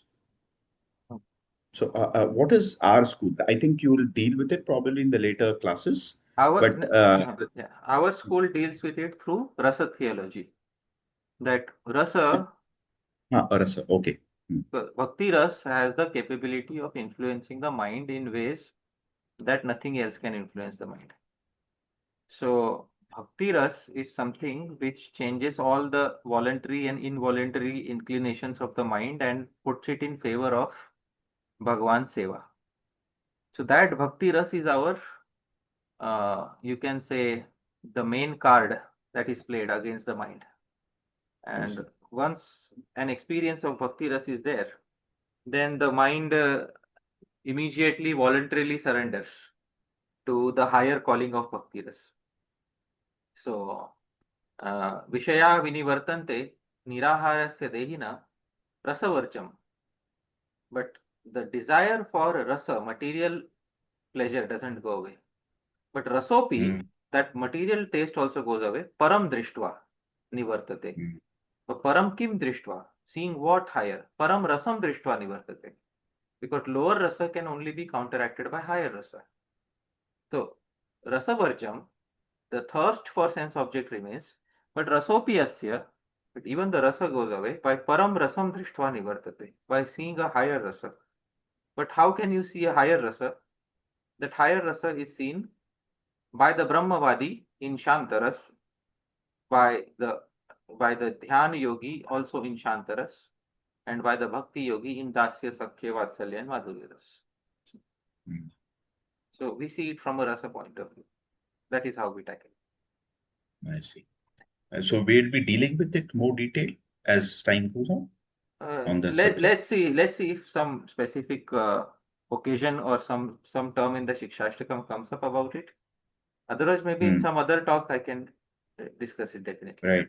Because the negation of things are very easy, right? If you see in the Jnana Marg, the world, as you just give this example of the lady and the attraction, you just see the other side of it. You negate it. That's easier way. But in order to get that rasa means you have to go through so many levels to get that permanent rasa. Sure. But the stringent requirements that are there on the Jnani are not on the Bhakta. A Bhakta can still have some material desires and there is no fault considered by Bhagavan. And there are verses in the Bhagavatam. So the stringent requirements of the Jnani are not there on the Bhakta. So therefore the Bhakta's path is the Madhyam path, middle path. It's not, it doesn't require you to be a stringent sannyasi. You cannot be an accomplished Jnani unless you are a sannyasi. And this is from the practitioners of Jnana Marg itself. And you cannot be an Ashtanga yogi unless you leave home and go to a forest. This is from the path of the Dhyana yogis. But you can be a Bhakti yogi at home. Now, obviously, the requirements will not be so stringent because at home there is going to be Grihasthashram, there is going to be influence of some material impressions. So the requirements on Bhakti yogis are not so severe as the requirements on Jnana and Ashtanga yogis, according to Shastra. Right. So, thank you. Thank you, Pooja. Thanks. All right. Final query by Adokshaj Krishna Prabhu. Yeah. Hare Krishna, Prabhuji. Thank you so much. So, Prabhuji, continuing from that last question. So, when we understand that after doing Susamiksha, that this is my own karma coming back to me.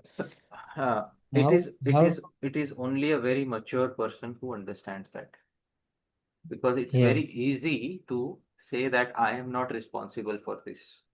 And today's world is training people to shrug that responsibility. It is a very mature person who takes responsibility for their actions of the past. And therefore that verse is for very mature people. Tattenu kampam. I have quoted this verse sometimes and sometimes some individuals become offended. How can you say that, it is your karma? How can you say it is your karma? How can you say it is your wrongdoing? Because while suffering, they don't want to take responsibility. Yes. But it is a very mature person who not only does samiksha, initial analysis, but also does susamiksha, deeper analysis. Because deeper analysis will put us into a position of responsibility. And when we are put into a position of responsibility, then we are forced to change ourselves and become more mature. And that is how the universe is working. It is working by the arrangement of Bhagavan to make us more mature by feeding us happy and sad results. Dva suparna sayuja sakhaya samanam vriksham parishasvajate tayoranayo pipalam shvadayati anashnan anayo bhichakashiti. Two birds on a tree. One is eating the people fruit. People fruits are of two types, sweet and bitter. And the other one is simply watching. So the world is teaching us something, that you should not have behaved in such a way in the past. But only a very mature person will be able to understand this connection. Right. So So yeah, so the only option left with not so mature devotee is to become mature. Otherwise, he'll keep suffering. of course, agyan, ignorance, is suffering in itself, isn't it? To be ignorant is suffering in itself. The mature, what is the difference between the mature and the immature devotee? The mature devotee has gyan, realization, gyan, knowledge, and vigyan, realization of the reason for his or her suffering. The new devotee does not have this knowledge or realization and hence shifts the blame on somebody else. But Shastra says, Yatha dhenu sahasreshu vatso vindati mataram tatha purvakritam karva kartaram anugacchati. Just as a calf is able to locate its mother cow amongst thousands of cows, similarly, the fruit of the karma is able to find its intended recipient. And there are so many examples in Shastra where it has been given that a certain person received this result as a due to this karma. So many things, so many instances are given in Shastra for the same. So a mature devotee should know that there is some history to all of this. That is why it is coming to me. Otherwise, it would not have come. So, Prabhuji, with this understanding, then is it that the devotee should not try to change his environment, or because then you also explained the concept of being with like-minded devotees, and You can try to change your environment. You can try to reduce your suffering. You can take all the remedies. Those remedies are also a part of your prarabdha. I say, when I'm speaking to Dhāmeśvara Mahāprabhu, I also said that the help that you take is also a part of your prarabdha. That is also, decided how much help you will get and how much help you will take. But yeah, take as much help as you need, but remember and know that the suffering that came was certainly, it was not God's cruelty that the suffering came upon us. It was something which we did in the past, and as a result of that, today we are receiving it. Not recognizing this fact is actual escapism. That is escapism. And that sort of escapism many people are following in the world today, because that is the easiest way to shrug away responsibility and point the blame at somebody else. And today's world is such a world where everybody wants to become a victim and nobody wants to take responsibility. In such a world, it is very important to be mature and to have the courage to take responsibility for one's own actions in the past. And that is how genuine humility is developed by a devotee. Right? thank you so much, Prabhuji. Prabhuji, I have two more questions. Okay. I can ask personally also, but it's too late. Yeah, I think better to ask in the group or maybe personally.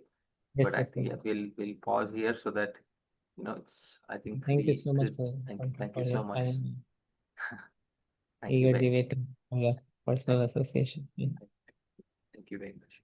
All right. Thank you so much. Thank you very much, dear devotees. We'll pause the we'll end the session here, and thank you very much once again for being present here today. Srila Prabhupada ki jai. Hare Krishna. Hare Krishna. Hare Krishna, Hare Prabhuji. Thank you so much. Krishna. Wonderful Hare class. Krishna. Thank you so Thank much. you. Hare Krishna. Hare Hare Krishna. Krishna, Prabhu. Hare Dandavat Krishna. Pranam. Thank you for Hare so much, Krishna. so enlightening class. Hare Krishna. My Hare pranams. Krishna, Prabhuji. Thank you so much. My pranams. My pranams. We love you, Hari Parshad Prabhu. We do, we do. My respects to everybody. Thank you. Hare Krishna. Hare Krishna. Hare Krishna. Thank you. Thank you. Thank you. Hare Krishna. Hare Krishna, Prabhuji. Jai Srila Prabhupada. Hare Krishna.